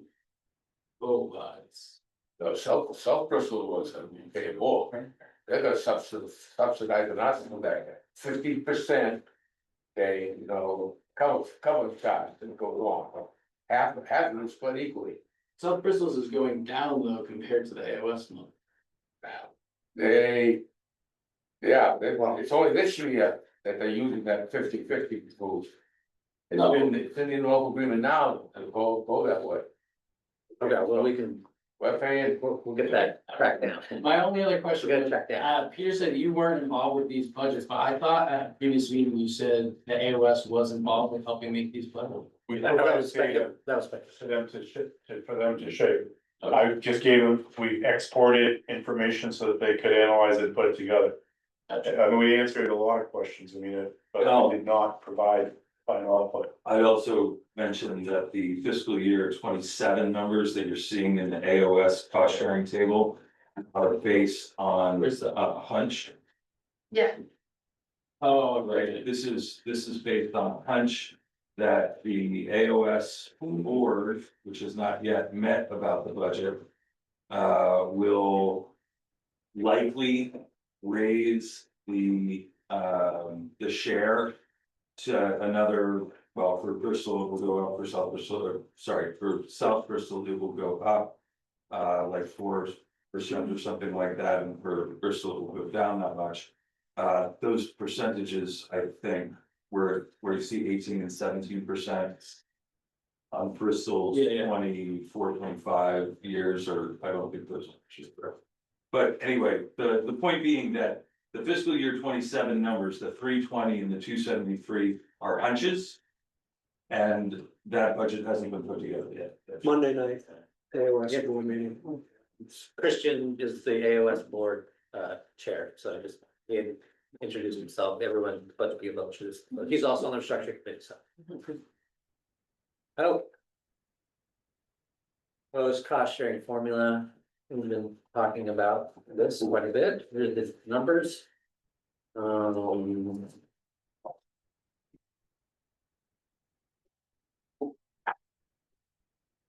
Questions about that? what is it?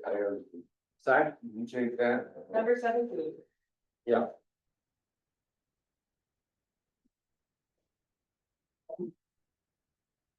Again, all estimates.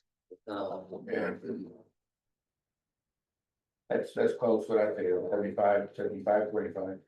Okay. Are you using last year's student count, or do you already have it? October now, do we have it? That's a good question. What student, Is that current? that student count? What did we use? It says on the slide, 273.86. from the ED 279, the last ED 279 that was available. I just, when I put that slide together, I did not have a response from the principals for the current populations. That's in the ballpark. 273, But that's still in 1%. Yes, we have our, well, That's right, good. 90 Right, percent. right now. Right, that's pre-K through 12. I'm sorry, did you say for South Bristol, it was 80? I didn't hear. 80. 86. 86. No, but I thought he said updated. No. He said the ED 279s. Okay. Right, okay, so Okay. that's where they get that number. Got it. So got it, those got it. numbers are correct. Okay. I mean, those are the most current numbers that you have. 273 for Bristol, and then pre-K through 12. And then also through for South Bristol, yes. Are we providing services for the 9 through 12 students? Yeah, the central office does. We don't directly teach them, but the central office has to place them in, make sure that they're assigned to schools, make sure that special ed services are happening, and we actually, in our own budget, pay for a portion of that special ed service. And then there's a couple, I mean, So, that's all thing the ESC is gonna be doing? it's, the AOS does that now for our high school students, so anything the AOS is currently doing for high school students, the ESC will have to do. Yeah, so it's a wash, because you have to do it for your kids. And if you had a high school, you'd be doing it, but because you don't, you're responsible to ensure they have access to high school education. Right, so some kids just go to Lincoln Academy and that's their day, but some need other services. that the AOS have. And that money has to be paid, that tuition, there's a way to, that kind of goes through central office, that. It's a significant amount of work tracking whether the student's actually a resident of the town, because the town's only obligated to pay for its residents. And what school the student is going, whether or not they're receiving special ed or any other special ed services, whether or not they're going to a vocational school like down at Bath. What kind of transportation they need to go to Bath, what kind of transportation they need to go from town to the high school. And you have students from the town, you might have 90% going to Lincoln Academy, but the other 10% are going probably 10 different schools. And you have to have relationships with all of them, they're all billing you monthly. And it's just a big part of the operation. Your budget is taking a guess here, but probably 20% of the secondary. So you're passing a couple $1 million out, mostly to Lincoln Academy, but to many other places and to cover the transportation. And it's a process that has to be monitored closely. Along with that, the superintendent, his responsibility is to make sure the high schools they're going to are providing the services that the students need. So there has to be curriculum reviews as a relationship between, like Todd and Jeff Marlowe's at Lincoln Academy, what's actually going on in the school. And because this school committee has responsibility to make sure those secondary students are getting proper education. And that extends on to getting their GREs, et cetera, through the adult education program. Never talks about it. And what's that? They never talk about it. Who's that? Okay, but I'm just explaining how it's. Does that only apply to 9 through 12, or does that also apply to like 8, K through 8? Like if somebody from Bristol said, the services are better for our child in South Bristol, are they able to do it? The superintendent agreements, which is both in my case, I'd be the superintendent of both. But we get those often Within the district. within the district. If they wanted to go to Waldeboro, that family would have to Currently, pay. that's within the AOS. Just the AO, yes. Well, no, you can. No, you can have a superintendent's agreement. Oh, really? Wherever student resides, I have a superintendent agreement that says my grandson has to come live with me because his mother is dying or something, and the superintendent says, fine, go to our school. Todd can speak more to this, but he reviews every superintendent agreement request and determines whether there's a legitimate need, whether the school can actually fit them. And you try to manage those, I believe, try to speak up, and he tries to manage them so they don't have any negative impact on the school. I talk to building administrators, but whichever community the student resides in, that's where the superintendent's agreement would begin, initiate there. So let's say if it was Bristol, South Bristol, I'm superintendent for both those, so that's a little bit different, but if it was Waldeboro, would initiate the agreement. It would come over to me, I'd review it, I'd reach out to whichever principal, whichever school. We look at class sizes, we look at student needs, we look at staffing. And then if it is, we're supposed to make what's in the student's best interest for a decision. But then that's how those decisions are made. So is the cost sharing about how many students are in each school or where they like originate? When you do your student count, it's how many bodies are in that school. So they may reside from a different community, but if they're in our school, they're in our school. But that student count's done in October, we get superintendent agreements throughout the school year. Any other questions about the cost sharing formula? Well, there's the ESC development process. Kind of talked about that. What's that? Kind of talked. You're right. Yeah. Thank you. Okay, so our next steps, here we are. Oh,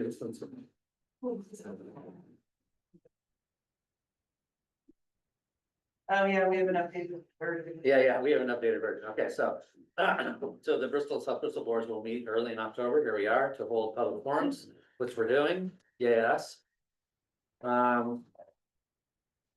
Later tonight. Hopefully. We will vote on whether to submit the ESC application part 2.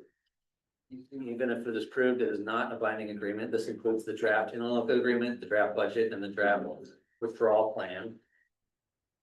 The boards will review and finalize the interlocal agreement for application. The boards will finalize the withdrawal plan for leaving the AOS. The sooner the better, as the remaining schools in the ELS will need to prepare an adjusted AOS budget, which will also affect their town budget. So go back to the discussion with Noblesboro and Jefferson. the sooner we know what we're doing, the easier it will be on them. And our town would like us to do it for the same reason. Yes. And then the boards will approve their interlocal agreement for November 30th. And Are then we any of these agreements gonna require town vote? no, No, this is no. What do you think of that? So Not gonna vote on the budget, just gonna pay, this is, not gonna vote on the hire, just gonna check them to give us. it's right here. I think it's something that needs to be, I think that needs to be, I think we need to get the budget committee involved with the, since we're not gonna have the public involved, I think with the approval of the budget. I think it's against the regulations for you to come up with a budget. And which the voters get to say the full budget. well, No different, the ESD budget's no different the way it's handled than the school budget. the ESC budget will be part of both the Bristol and South Bristol's budget, so the town will get an opportunity to vote on the budgets.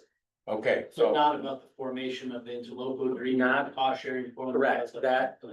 so that, and we've looked at, we've looked at other ESCs and we've looked at what the state statute is, and at this time, the power lies in the school board. I think I would just voice the opinion, and I think I've voiced this to the school board, be it like through the budget committee many times, is that there's what's legal and what's, in my view, appropriate. And I think there's been a lot of things that have happened that it's, oh, we don't have to get Helen on this. We could, there's nothing stopping you from holding a vote, letting people have a say. I mean, I would say. I don't even know, maybe there's 3 people who are Bristol residents here tonight who have, 2 of them are on the budget committee. Like. Maybe Leon is the only person here in Bristol that isn't directly involved with this plan.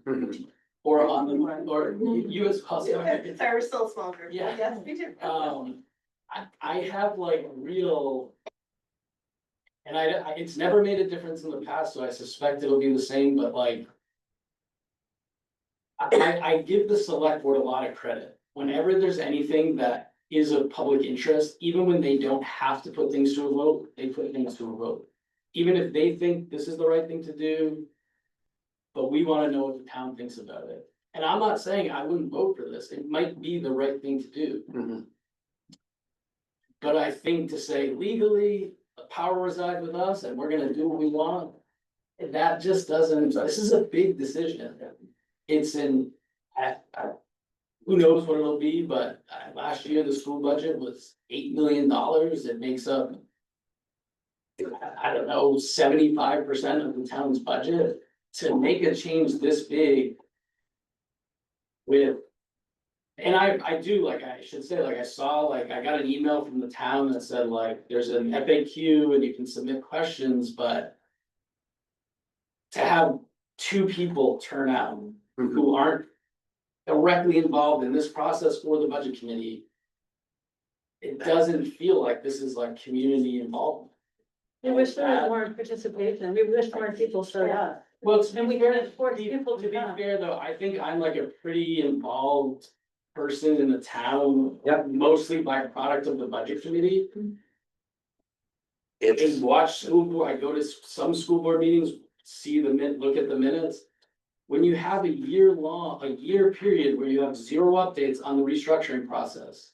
And then in July or August say, here's the plan, vote on it, we wanna move forward. This is a really short period to get community involvement. I had no idea this was going on.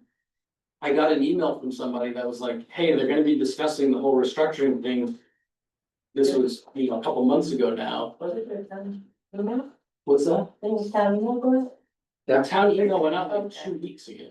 The restructuring committee doesn't have a single person on it who's not part of the school board, the staff. that's I just feel like it's inadequate That's- outreach. perhaps because this is school business. And, I'm gonna try Who to. pays for the school? I'm gonna try to place this correctly, but. It's not that we don't listen to the town. And we aren't involved with what's going on in the town. I've lived in this town for 42 years. But it has to do with, it has to do with the fact that the school board is elected by the town to do the school's business. When it came for us to decide or to work on an addition to the school, we went to the town because the town owns this building and we are merely tenants. The school is. The town also had to Wait a minute. appropriate $9 Wait a million minute. for the. The town appropriated the money for that, and that was correct. As far as this organization of an ESC goes, that is school administration business. And that is why school boards are elected by statute and by state Supreme Court decisions and by lots of laws. And I'm not saying that we're trying to avoid the town doing it. It's just that this is the job of the school board. And that's how it's been engineered to work. So that's fair enough, and I started off by saying there's a difference between what you can legally do and what I personally feel is appropriate. The select board never had to vote on whether to spend $1 million on the fish ladder. They could have just done that budgeting process. They decided to put that, I mean, the budget would have eventually gotten done, but they put that decision to the voters. They did the same thing with. This isn't a fish ladder. It's a school and it's run by the Department of Education. Well taken, this is a huge decision for the, I don't know, the division of the town that spends 75% of the money. I get that you're elected, but I don't think when people vote for the school board, they thought giant decisions like this would be made with zero input. And the funny thing, I said this the same about the generator situation.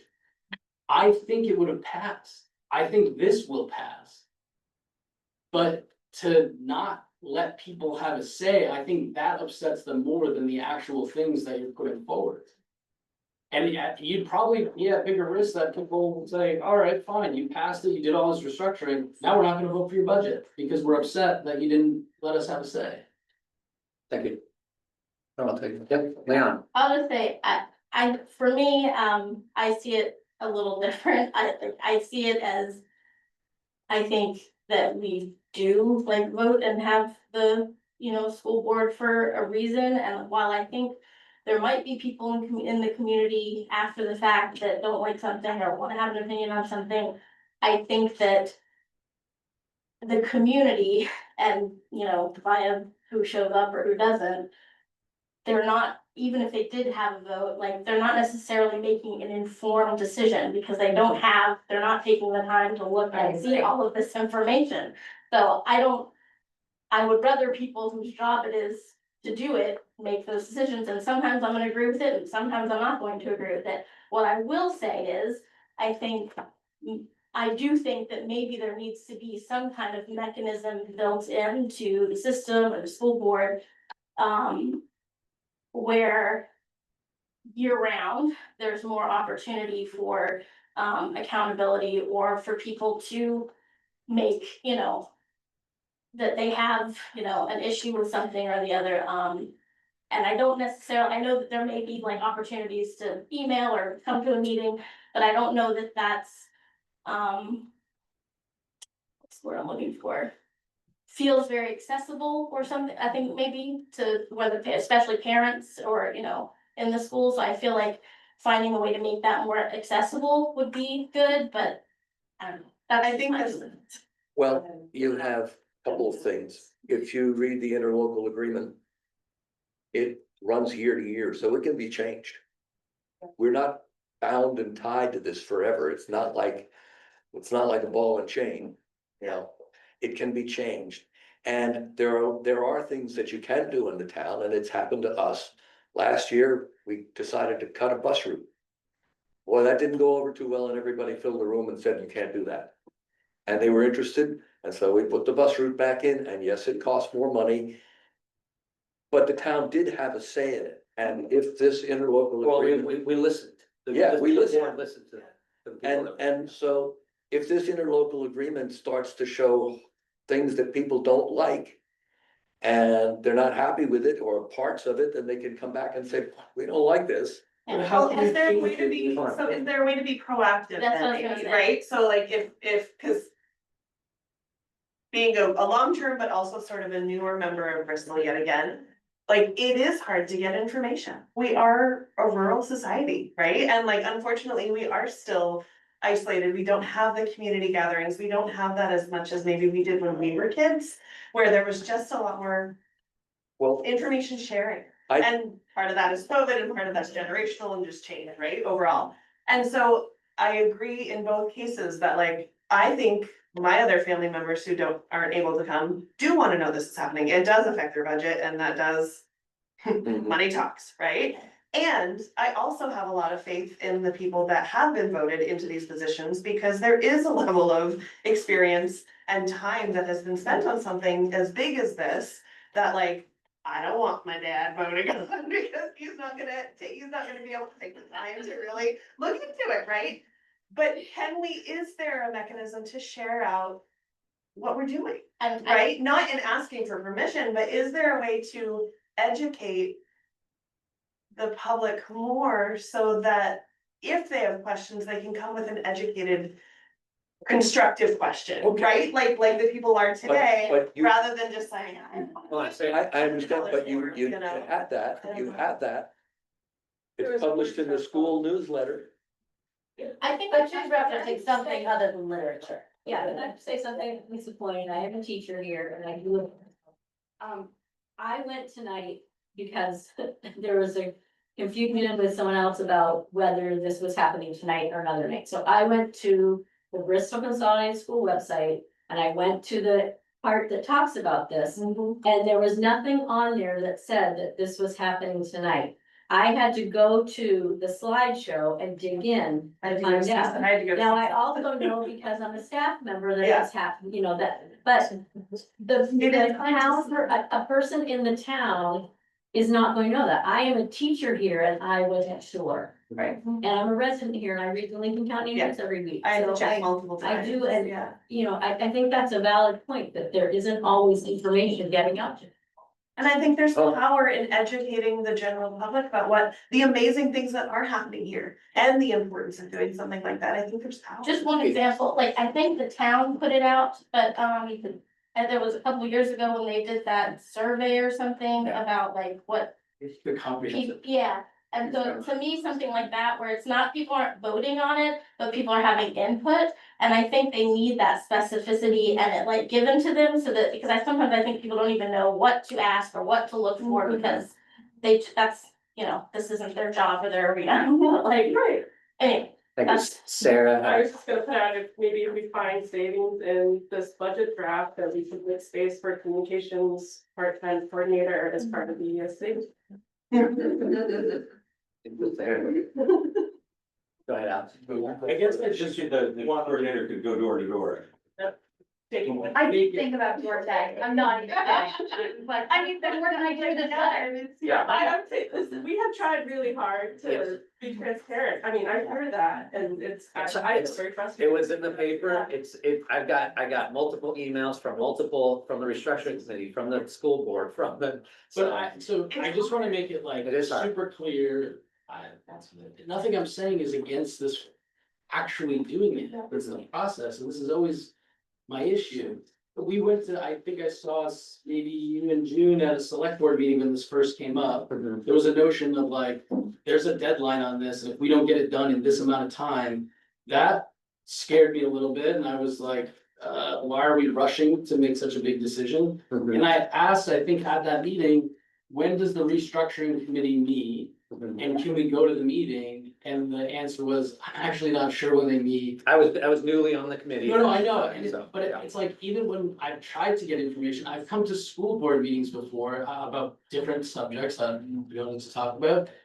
And the process of the school board is, if it's not in the agenda, the public comment, like, we're not talking about it. And I know that's legal for you to do, but there's nothing stopping you from saying, yeah, we'll welcome public comment. What do you wanna talk about? We'll have this discussion. Well- I just really, my feeling over the last few years is like, there's just.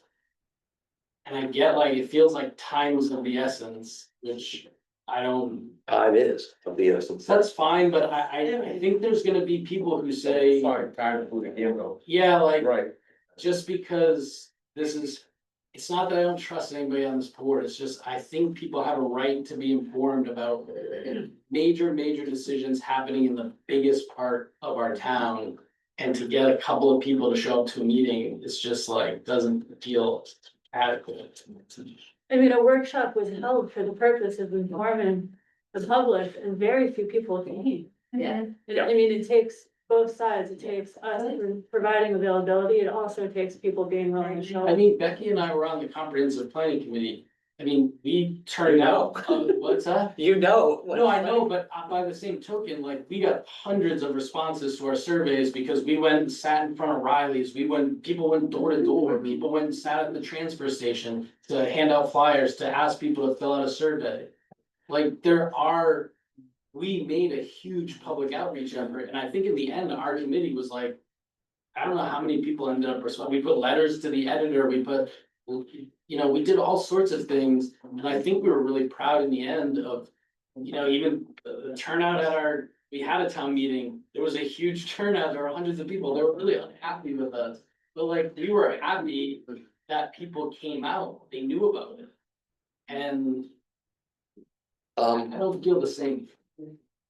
The subject of the restructuring of the AOS is not as easy to talk about as, what do you love about Bristol? And to get people interested to come out at night or anytime, to really delve into that is not easy. So we had a large meeting at the Coastal Rivers building in Damerscott, 2 summers ago? And invited all the select to present this original ESC idea Right. of the multiple towns specifically to all the selectmen and all the towns. We had very little turnout from Bristol. No select people came. We had a joint school board meeting recently in South Bristol, last week? 24th. We invited our selectmen, none of them came. Rachel did come, but no selectmen have come. The paper explained we were going to be talking about this tonight. Front page. There are no selectmen here. And so if we cannot even get our selectmen to come, Chuck is gonna come to everything. Thank you, Chuck. Everything.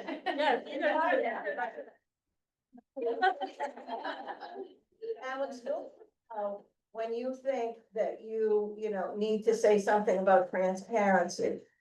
And you look around here and we have a few parents and we have this dedicated restructuring committee. You have no idea what they have done. Not just go to meetings, but all these figures and numbers and all these, projections and all these, what if this, that, the other thing that you don't even see here. These people have done that and taught school all day or done jobs all day. You better not come in late tomorrow. Done this stuff. So to get people just, and I hear what you're saying about let the town vote. I'm kind of on mixed, I've been on mixed mind about that for a long time. But it just really scares me to think that there's gonna be a slew of people who are hearing things like, oh, they're not transparent. Yeah, so let's vote it down. We're just gonna shut this a second, please. We're just gonna show up, not really having been informed, not bothering to go on the town website where all the stuff is on there. And make an informed decision. So I may not like everything Chuck says, and I don't. But he asked questions about certain things. And on and on and on. But you ask questions to find out. There are gonna be tons of people who are just going to show up. And just, very potentially just say no, because first of all, it's different, it's a change. We never did it like this before. These people haven't been to AOS meetings, they haven't been to see what is happening with the way it is now. And I just fear that this could potentially be a really good thing for our 2 towns, and it will just be kibosh because people who are in support of things don't show up to these meetings or a public forum. And I'm remembering the comprehensive plan where like 14 people got up and just blasted everything. But that's part of the Yes, it is, that's democracy, but also making sure we move forward in a positive way with a good result. In the best interest of the student. Yeah, Yeah. that's my issue, it's about like It's the the kids most ultimately. important thing. I don't Not the know. power of the budget committee, not that kind of stuff. And I respect everyone who is on committees for this town, who do a lot of work. But at some point, people have to respect the school committee. No, I would argue no one gets more respect in this town than the school committee. We put you in charge of 75% of our budget, it's $8 million a year, and we vote you in to do this. Like, Strange respect, then you must trust us, don't you? Thanks, but nothing. but the issue How do you get people to come out, Alex? I don't- I don't don't think- I've been to PTO meetings, Sarah went to one recently. I don't think you're giving I don't think it gives the town enough credit, like, for sure, with everything, there'll be some people who are like, I don't like change. Like, I'm voting against this, but I'm sure there's lots of people who would hear what's going on, maybe they become advocates for it and talk to other people about it. I'm someone in town, I try to be informed. I tried to find out about your restructuring committee, which I don't doubt how hard everyone's worked on it.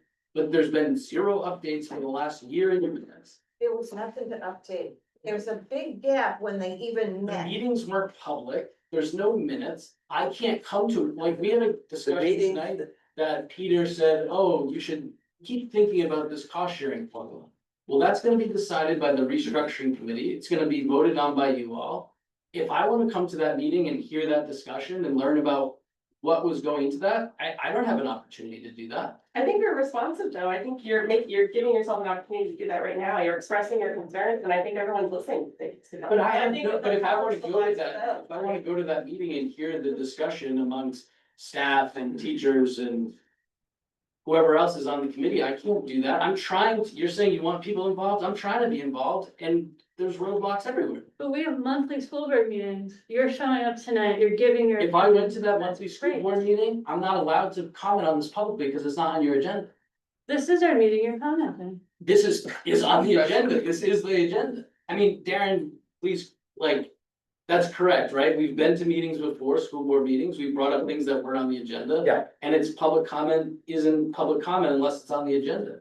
And I'm saying for the last year, this hasn't been on the agenda, there was no opportunity to talk about it. People, because nothing happens. So then you're saying this big change came together in the last month, and now we have to get it through in another month. 3 months. Well, I've heard that. I've heard that several times now, and there's nothing we can do about that. There was a gap, we've explained as much best we can. No, there This is is where we're something at now. You're choosing not to do it. This is where we're at now, and we're sharing with the public. We had to decide to have conversations about about how we could best serve our students. And it was going to impact the other side of Route 1. Some of us have family and friends over there. We had to have really frank conversations. We didn't always agree. We definitely had some heated conversations amongst ourselves in that restructuring committee. But it felt way too premature to make anything public until we figured out what was in the best interest of our schools. So just a little perspective. Because I think it's a really healthy conversation you're all having, I find it really substantive and good talk, right? But from my point of view, it wasn't really a gap. The reorganization committee got, talked about all the possibilities and they talked about, could we do this, could we do that? And then they began the process of entering into watching GSB separate, watching what that happened when they did, watching how they reorganized. And then they went into the process of trying to work out an AOS budget in a 4-town AOS. There were a number of AOS meetings, so the dynamic of that was felt. the reorganization committee at the earlier stages says, let's look for ways to collaborate, and began this co-curricular kind of collaboration on things. So while they weren't sitting around talking, they were living the new paradigm and experiencing it and sharing that every month here and every month in the AOS office and every day in this building. But it, And it that wasn't was all shared. experienced by the entirety of the community.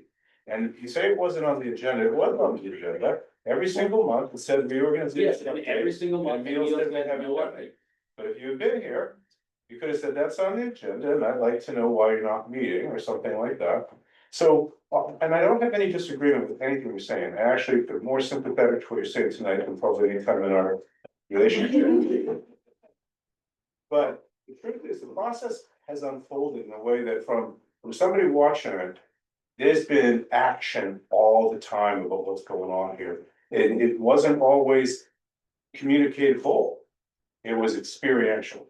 And it really did happen. I sat, June knows this, June and I know what it feels like to be in a room with the AOS board members and watching the power dynamic.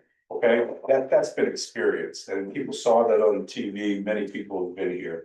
You know, there have been a lot of, and that's been talked about and in public. And so there's a lot that's happened that is more than just sitting around saying what to do about it. When school got out, and a lot of these people are parents and educators who are in the school, they immediately get together and said, we learned a lot in the last 10 months about how this thing's working. We gotta buckle down and make some change. And they did. And then the people that took the responsibility of doing so, and now they want to carry it over the finish line, which is 29 days away with the DOE deadline, or they're back in the same dynamic with the kids being affected by the same things that they saw last year that they weren't comfortable with. And that's why you are where you are. Again, very sympathetic to the concept of bringing to the people, if this ESC forms, and I've argued this, well, not argued, I mentioned this to some people that are on this reorganization committee. The ideal would be to have all the stakeholders vote on it, and then you know it's built on a foundation that has public trust. Okay, yeah, that is the ideal. There isn't time for the ideal. The next best thing is your elected representatives who have studied this for years and have looked at it and have experienced it. You've elected them. They've been reelected. I think almost everybody here has been reelected once, except, you know, the newest member. And you're at a point now, you're at an inflection point. You're making a 1-year agreement. 1-year agreement for 5% of your budget. Not even that. Spend more on Less than transportation. that. You spend more on transportation, you don't bring the first student contract to the town for a vote. You know, it is a big change. Yes, we did. 28%. Can I No. say something? The transportation Contract. budget. Go ahead, Angel, the AOS budget. I read the newspaper before I came here. There's a very informative article on the front page. It lays out all the facts of everything we've done. There have been previous articles about what's been going on in the newspaper. So it hasn't been secret. I do know that all of us on the restructuring committee have had many conversations with people in the public.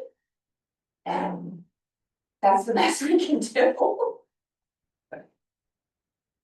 But we'll take suggestions. If there's a way to get the word out Absolutely. there, if there's something you think we should do, I will put door tags on. No, I guess then maybe I don't even understand, because Emil said we can get out of this. And Peter, you just said it's a 1-year agreement. Yeah. What, cause we said before, if we Emil said wanna it was change the 1 year. interlocal agreement, it's a 50-50 vote between us and South Bristol. How does that work? If the town decides this isn't for us, how does that work to get out of this? What then? Like, it doesn't really feel like that's tough. Is it a 1-year agreement, Emil? Remember the I think it's in the interlocal agreement. I don't see it. Your initial, initial, and then It's renewable. yearly. That's in the interlocal agreement. Yeah, Which has to be voted on by Bristol and South Bristol 50-50. correct. If Bristol says, No, by 2/3. say you heard. 2/3. 2/3. By For it to pass. For things to pass. Oh, You're assuming they're gonna vote as a block. But we've got 10 people. Yeah. We got 10 people and each one has to vote. I mean, yeah. Just seen a lot of Yeah. town I understand committees what you're and saying. they very rarely don't. Yeah. I have yet, since I've been going to select board meetings, I have never seen a dissenting vote on a select board. Yeah, I know. I don't think I've seen one on the school. And if they are, they're very rare. I just think it's very. If you get tons of town feedback that you say you're gonna listen to and people say, hey, we're not happy with this arrangement, we think it should be this way. I think you're gonna be hard pressed to change it. I can only speak for having been, not presently, but many years ago on the school board. And there were dissenting votes. So we did have them. We don't have them often because this is a fairly collegial school board right now. But many years ago when I was on one, it wasn't as close as that. And there were a number of times where the votes weren't, I mean, one side carried and the other didn't, but there were dissenting votes. So we have. I mean, arguably though, you're leaving the AOS because you don't like that they vote as blocks. I'll just point that out. Yeah. That's the situation you're in right now. Oh, it's pretty efficient. I think philosophically, there, That's not the only we reason. are quite aligned, our two communities. I think if, right now, if we had the opportunity to put a curriculum coordinator in the AOS budget, I know that our town would vote for it. I assume yours would also. I don't think the others would. Oh, no, I agree. I'm saying that, the woman that, sorry, I don't know your name. Angela. I'm assuming people are gonna vote in blocks. They're Right, voting in blocks in the AOS, and that's why we're in this problem, like. but there's only one. There's one person. Right. And then news. So how do we, is there any way, if I wanna hear the follow-up discussion on the cost sharing formula, how do I do that? The follow-up discussion at the Subcommittee level? I guess. well, I mean, I guess that was the way the strategy has been, is that the restructuring committee has been discussing that and then presenting that to the boards. So when would that be? Within the, I don't know. November, I don't know. John, do you know, November 30th, that? Well, there'll be the next school board meetings will be in November, and those will. At that point, or sometime before November 30th, the boards have to commit one way or the other to forming the ESC. That isn't happening tonight, just an Right. FYI. Right. So, the going forward, the ESC board will meet, monthly, I don't know, that will be up to you guys. And those are public meetings, so. I guess the question is, the feedback I'm hearing is if you want more community involvement, let us know how to get involved. I'm saying, how do I get involved? That's what And it's like, you won't know until If, 8 that we're gonna vote on it. if we have an ESC board, if this all comes to fruition, then the ESC would be located, this in this. offices would be here. And if we met, then it would be very convenient for people to come from Bristol or South Bristol. I mean, before the formation, if I wanna know what's going on before the formation. We talked about the cost sharing tonight. I wanna hear the follow-up discussion about it, if there isn't. Is there a point person for the restructuring committee who Alex could address an email that lays out his concerns? John. Neil and I are the old And then chairs that of could be brought up. restructuring Yeah. affairs. Is that a good format? Yes. When are the next meet, like, when's the next meeting? There's that one on the calendar that I'm aware of. Yeah, we have not. So this is what I'm not following, it's like, we're getting Yeah. feedback, and then we're getting public feedback, and the idea is that like, this might be discussed, and maybe we'll change a few things. What's that? The two boards have to vote on whether they want to move forward or not. With part 2. And if they don't move forward with part 2, Then then we don't need to Okay, be. but like, Right. I I mean, think everyone knows they're gonna vote to move forward, Yeah, and we'll let you know. And then we will Listen up. schedule a meeting. We'll let you know. We're going on 2.5 hours talking about this. Yeah. When would So- we, the budget committee, see the budgets? When we- when we're we gonna have- get 5 days. Why we have, you don't know why we have a budget committee, it's just because We'll get it to nobody you as has soon as we the can. chance to do it. Our job, we have no authority, no responsibility. Right. You can't change it, we just say, we give it our time, like your committee gives time. Go in depth. Look at the budget, about say either way, favor or not in favor. Okay. That's all we do. Yeah. And you can see that there's discrepancies on the board, on the budget thing. Darren, can I call? Derek, please, yeah, go ahead. Can I call for a vote? I need to head home to. Yes, yeah. So we're gonna shut down the discussion at this point in time, and yeah, but so the next step on our agenda would be to support the continued work of the part two of the application process for the restricted committee. So moved. So, I think that, oh, you made the motion. I think she Oh, sure. You made the motion? Yes, Is there a second? Any discussion? All in favor? Thank you. I appreciate everybody coming here and talking about it. It was long, but I, Thank you. it was fruitful. Really. Yeah, if you need, just take a little, take a couple of minutes. Don't use the bathroom. Six, I think we have to eat it. Yeah. Yeah, we have to. If you need to explain, go ahead. Yeah.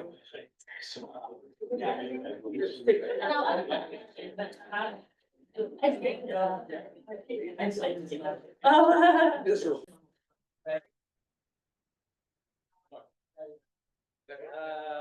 So we had our presentation, we need the action on the minutes. Yeah, so I'll make a motion to approve the minutes for the meeting of September 11th, 2025. Have a second? Second. Second. Any discussion on the minutes from September 11th? Hearing none, all in favor? Motion carries for the September 11th minutes. Motion to approve the minutes for the joint Bristol and South Bristol workshop that was on September 23rd. I'll make a motion to approve the minutes. Any a second? Second on the workshop minutes. Any discussion? All in favor? That carries as well. Chair's report, the next regular meeting of the school board will be November 6th. Next meeting of the AOS board will be on October 6th at the AOS 93 central office at 6 o'clock. Now we'll move on to our superintendent's report. Very quick. End of the annual legislative update, we've got a book here from Drummond Woodson about all the different policies and statutes and things of that nature, everyone's curious. It's participated on September 15th, and also participated in remotely. Midcoast Superintendent Association had their first meeting on September 18th. The A team is currently which is the administrative team, is currently working on preparations for a district-wide for teachers workshop day on November 10th, and that day, and that's coming together pretty nicely. And then obviously the ESC restructuring committee meeting I attended that on September 23rd. Yes. Any questions for Tom? All right, principal's report is, I don't have it. I stapled it to the back of the thread to the life. I did not have one. You must have printed it full. Okay. Anyway, Okay, no worries. yeah. No worries. However, free version, Favorite.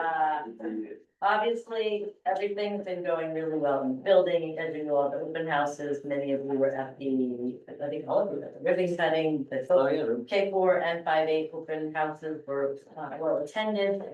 I would say there's probably two more, like, I feel like more than half my schools at soccer right now. We've got most of the 6th through 8th grade playing soccer, so it's been really busy. We have this giant soccer team, which has been great, getting so many kids involved. What else?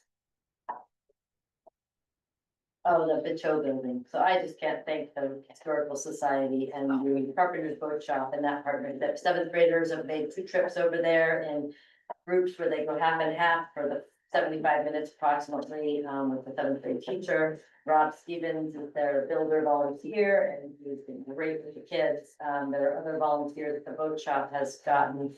They're really getting some hands-on opportunities, and it's got a significance to our social studies curriculum, which is great. So he came and did an assembly with our 5 through 8, but the kids are really enjoying it. So it's been a fun opportunity. I know that people are like, oh, that'll be the 7th grade thing every year. I'm like, yes, but the Bateau building with Rob, significant Armin expedition and the 250th anniversary. We'll see how we can keep Rob engaged or somebody. So anybody with pull with that boat shop, we can keep that going. So many books.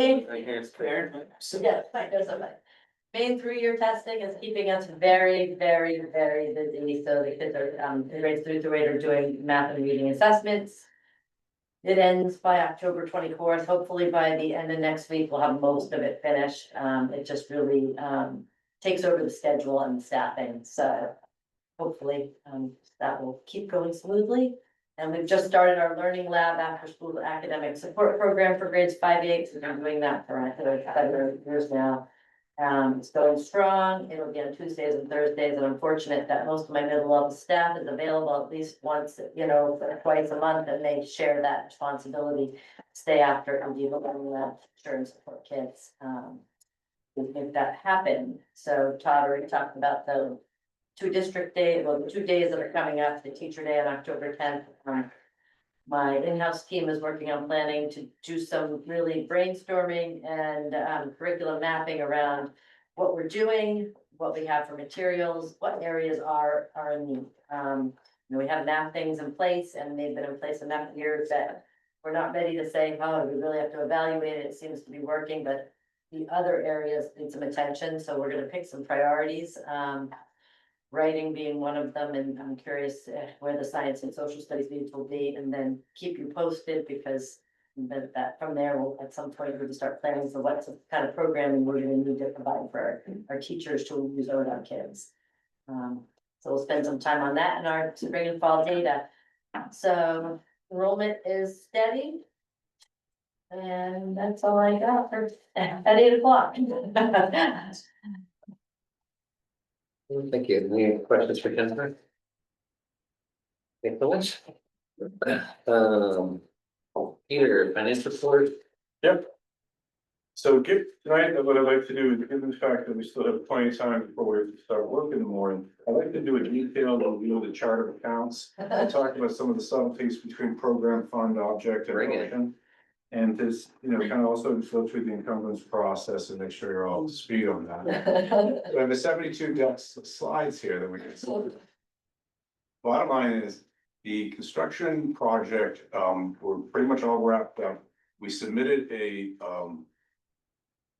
offer to settle on a number that we worked out with our attorney, Elizabeth Germani at Drummond Woodson, that took account of all the liquidated damages that we believe we are owed due to their delays and the work that we took on because they couldn't complete.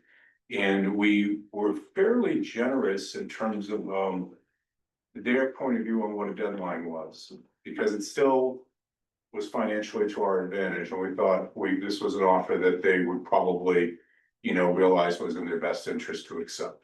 And it would put us, I believe, I don't want to quote this number, but if I recall correctly, we had about 140,000 left over in the project fund if we were to get them to agree to that. They looked at it. We asked them to get back to us by now, and they didn't get back to us, but they said, okay, we see where you're going. We need to do a little bit more analysis, but we will get back to you, which we took as a positive response, because they didn't come and say no way or anything like that. And the fact that it was, Andy and I were talking about it.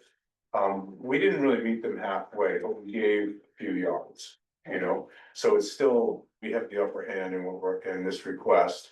But we believe that it's more fair than Andy said. I would have liked to be punitive with them, but this is actually probably fair, so we'll get back on that. And when we do, that will help us understand better about what we're gonna do with some of the construction, other school maintenance because we have to spend that money by statute on or by federal law. That money must be spent on the school facilities. So we need to look at how we also obligated some funds out of the FY25 close to do some school facilities projects. So we don't know whether or not we're gonna need to use those, or whether we'll be enough here to do that until we see exactly what's left. Which is the story I told, the narrative I gave you last month. Yeah. But we're further along, but we're not done yet. So we're not gonna review the FY25 close tonight or the construction project, but we are just days away from being able to do that. So that'll be at the next meeting. The auditor will also be at the next meeting, Thursday, November 6th at 5:30 p.m. Brewer has committed to being here with the FY23 audit. And And so that leaves me just to report on the current financials for where we are with FY 26.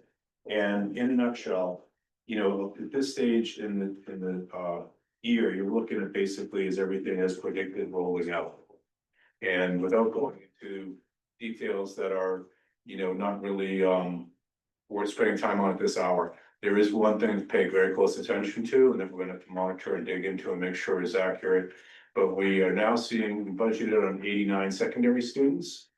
And with the private tuition of 1.2 million, plus the 119,000 in third value and another 37,000 in public tuition. You know, so we're budgeting there $1.35 million in secondary. We had an additional 7 students move to Bristol that are now part of this pack and $15,000 each. You know, you're talking about just over $100,000 increase in our secondary expenses. Now you have budgeted a $30,000 contingency, but it is putting your regular ed cost center $70,000 back. And there's not a lot of room there because the other expenses that I see with the teachers, et cetera, are coming in, you know, close enough to where we would expect them to be, up a little here, down a little there. And so I think we're gonna have to pay very close attention to regular education, where we're gonna find that $70,000 moving forward. The reality of the secondary tuition is that it goes up, comes down, depends who's living where. And we're gonna drill into that and monitor that, but that is a big hit to take right off the bat. Other than that, everything seems to look fairly stable, and where we, you know, out of the gate, it's where we imagined we would be. I know that John and Jen are working very closely at facilities issues that you know, John is eager to tackle and that do need to be tackled, but we are sort of holding back on moving forward on some of those as well until we really see where the construction project plans and you know, in any school budget, any year, you kind of wait for it past the potential for something to go wrong mid-year before you really release all those funds. So we're teeing things up for the spring, et cetera, continues to be our focus. But it's really just that secondary stuff that you need to know about tonight and keep track of them. Peter, I just have one quick question. Yeah. I know that this was a really unusual occurrence to have 7 more below, if you will. But would in the future, you know, not now, obviously, it's too late, but would a contingency fund? You have a Makes sense. contingency for 2 students. For You mean a 2? reserve fund? Yeah, reserve, thank you. Well, actually, I don't know if that's allowed by statute or not, but it'd be worth looking into. Special ed reserve is You have special ed reserve, your Facilities. transportation reserve, facilities reserve, and an operations reserve. I don't know if tuition can be considered an operation, but that's a good idea.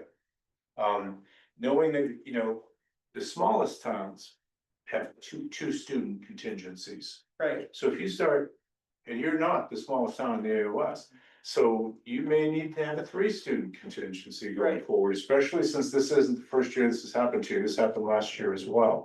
Was it And, that's right? No. Well, What's last that? year also had the IVF increase that we didn't know. Yeah. That was paid. So you do seem to have people moving to Bristol. Now, if you're getting a handle on that and understanding why that is, and if it's if it's really gonna be a trend, or if it's just sort of something that happened 2 years in a row, is the work we need to do before we budget again. But a reserve is a good idea, larger contingency is also an option. We may find out that some of these students already lived here, but just sort of now report they're living with this parent instead of the one in School. There'll be some checking on making sure that everybody that's on the list is actually attending. Right. Unfortunately, when kids drop out, you save money, but your kids have dropped out. That's Right. not a good thing for the community, but so there's that, or they might be voiced, so that number might still change, but to know there's that many extra right now means it's likely, I can't imagine that line won't be overspent, like that would be surprising. Yep. Maybe it's off by a couple, because maybe they're not on this thing. And if they do drop out or move away, and they're, you know, they're in high school, the high school is obliged to notify. Yes, our central office knows, because our central office is billed based on the kids, and then they say, oh, wait a minute, what's going on? Yeah, so I don't know how they. Do they make a communication about dropping out? It's the text by email. We had someone today that Okay. removed the student, but I don't know which town it's from, No, from Bristol, but I did get a I'm pretty correspondence sure no problem, saying that a student that unenrolled was gonna enroll in virtual school. right? So we do get updates. It's usually if there's been some attendance issues. Again, it's not a lot, but can I have, here, tell me, how many, what's the number for, secondary students? 96 and a half, and a half being a student that lives in a few towns or. Well, I have a Friday for that. That's the only one I'm allowed. Thank you. You did it anyway, I don't even know why you have to, I appreciate that. Thank you, Peter. Yep. John, Carol. Not really a lot to report. Everything's running, the construction project, physical work is completed. Work that I had to hire a separate contract for has all been completed. Let's close out. Everything is running right now. We're waiting on a couple of warranty items. Yeah, thank you. I know the bushes have been trimmed by that sign. That was feedback from someone in town, so I appreciate that. Thank you. Being so responsive. Restructuring committees did that. Okay. Correspondence, communication, old business. New business and new business. Nope, I just put under future board topics, the audit being moved to November. Okay. Policy. Public comment, yeah, that's public comments. Yeah. Yeah, I Cal, have a go ahead. very quick question. Yeah. In an ESC model, like in the AOS, there's a public vote on the AOS budget. Right. That like, Yes. last year we moved it down, they Right. what's the equivalent to ESC? Doesn't have one. It's, my understanding is it's a contract. So it's a contracted service. It would just be like, for student. Contracted service. And so it would ultimately be part of our budget, but it's not gonna be voted on separately. So it streamlines the process. Can you put something in the interlocal agreement to allow for a vote on that? I don't think so because of the fact it's a contract. It's like the contract with the teachers. You know, So then that the gets whole- negotiated on the school board. That's the deal with the teachers union. And then it's bound. Yep. So like the ESC If I'm correct, budget, I'm correct in that, right, Peter? Yeah. When I'm- And you know, the analogy Drummond Woodson said, you know, an AOS is a governance structure. Right, And ESC is a contractor. They're just like you said, they said, you know, you don't bring it to a town vote for the contractual bargaining agreement with teachers. Even though that's several $1 million a year, and this is only 400,000. I guess that, You don't bring your mechanical services contract. Yep. You know, to the town, it's a contract with a service provider, and it's set up that way. You know, intentionally, I think that, you know, I understand the, one of the things that we are well aware of when we present any kind of financial information to the public is you wanna be as consistent as you can, because people are most, you know, sort of worry most about when things go different. So I understand that this feels different. But when you look at it as it's like contracting with the teachers, it's the same. So it's 5% of your budget. You know, roughly 5% of your budget, and you pay about, be it 40% of your budget for your staff. so in like our current budget setup. Like the way it is now, like the AOS does their thing, there's a vote on that, and then that's just like a line item. That it doesn't, nobody gets a say on it, the budget committee doesn't say anything, the town doesn't say anything. right after it's voted. After it's voted on at the AOS level. Will the ESC, that budget amount, that contracted amount, will that be a line item that the town or budget gets a vote on? No, that's my understanding, It'll be no. within your system administration cost center, and the town votes on the system administration cost center. Right, So like realistically, I'm just, so in that line, towns only say is that line item, they can say, nope. right, but But the town within that, The town's first say is electing your school board. yeah. But they could say, you know, it's just like when we had it, we tried to cut a teacher several years ago. It was like 15, I think now. And so, from the floor, someone said, well, can we put that back? And Jennifer rightly said, well, you could put the money back, but she's gonna make the decision based on what. I'll make a recommendation to the board. Right. what her staffing, is. So you could shoot it down, but we would have to. I mean, you could But shoot it down. like, You can't do that. you just said, like, we vote for you guys, I guess that's still what I, that too is like, we vote for you all, we trust you all. But you need 2/3 of a vote to change something in the interlocal agreement, like if you get handcuffed by something you don't like. Yeah. There's really not much recourse. Well, that's what it But, is. yeah, it's negotiation. Yeah, right, Jane, what you have now. Go, Chuck, did you have a comment? Okay. Yeah. Thank you for, You're welcome. Thanks. you know. I was gonna comment back to my partner over here. Yeah. Oh, Well, you can, okay. I'm not agreeing to partnership. It's the cost share for me. You're out of here.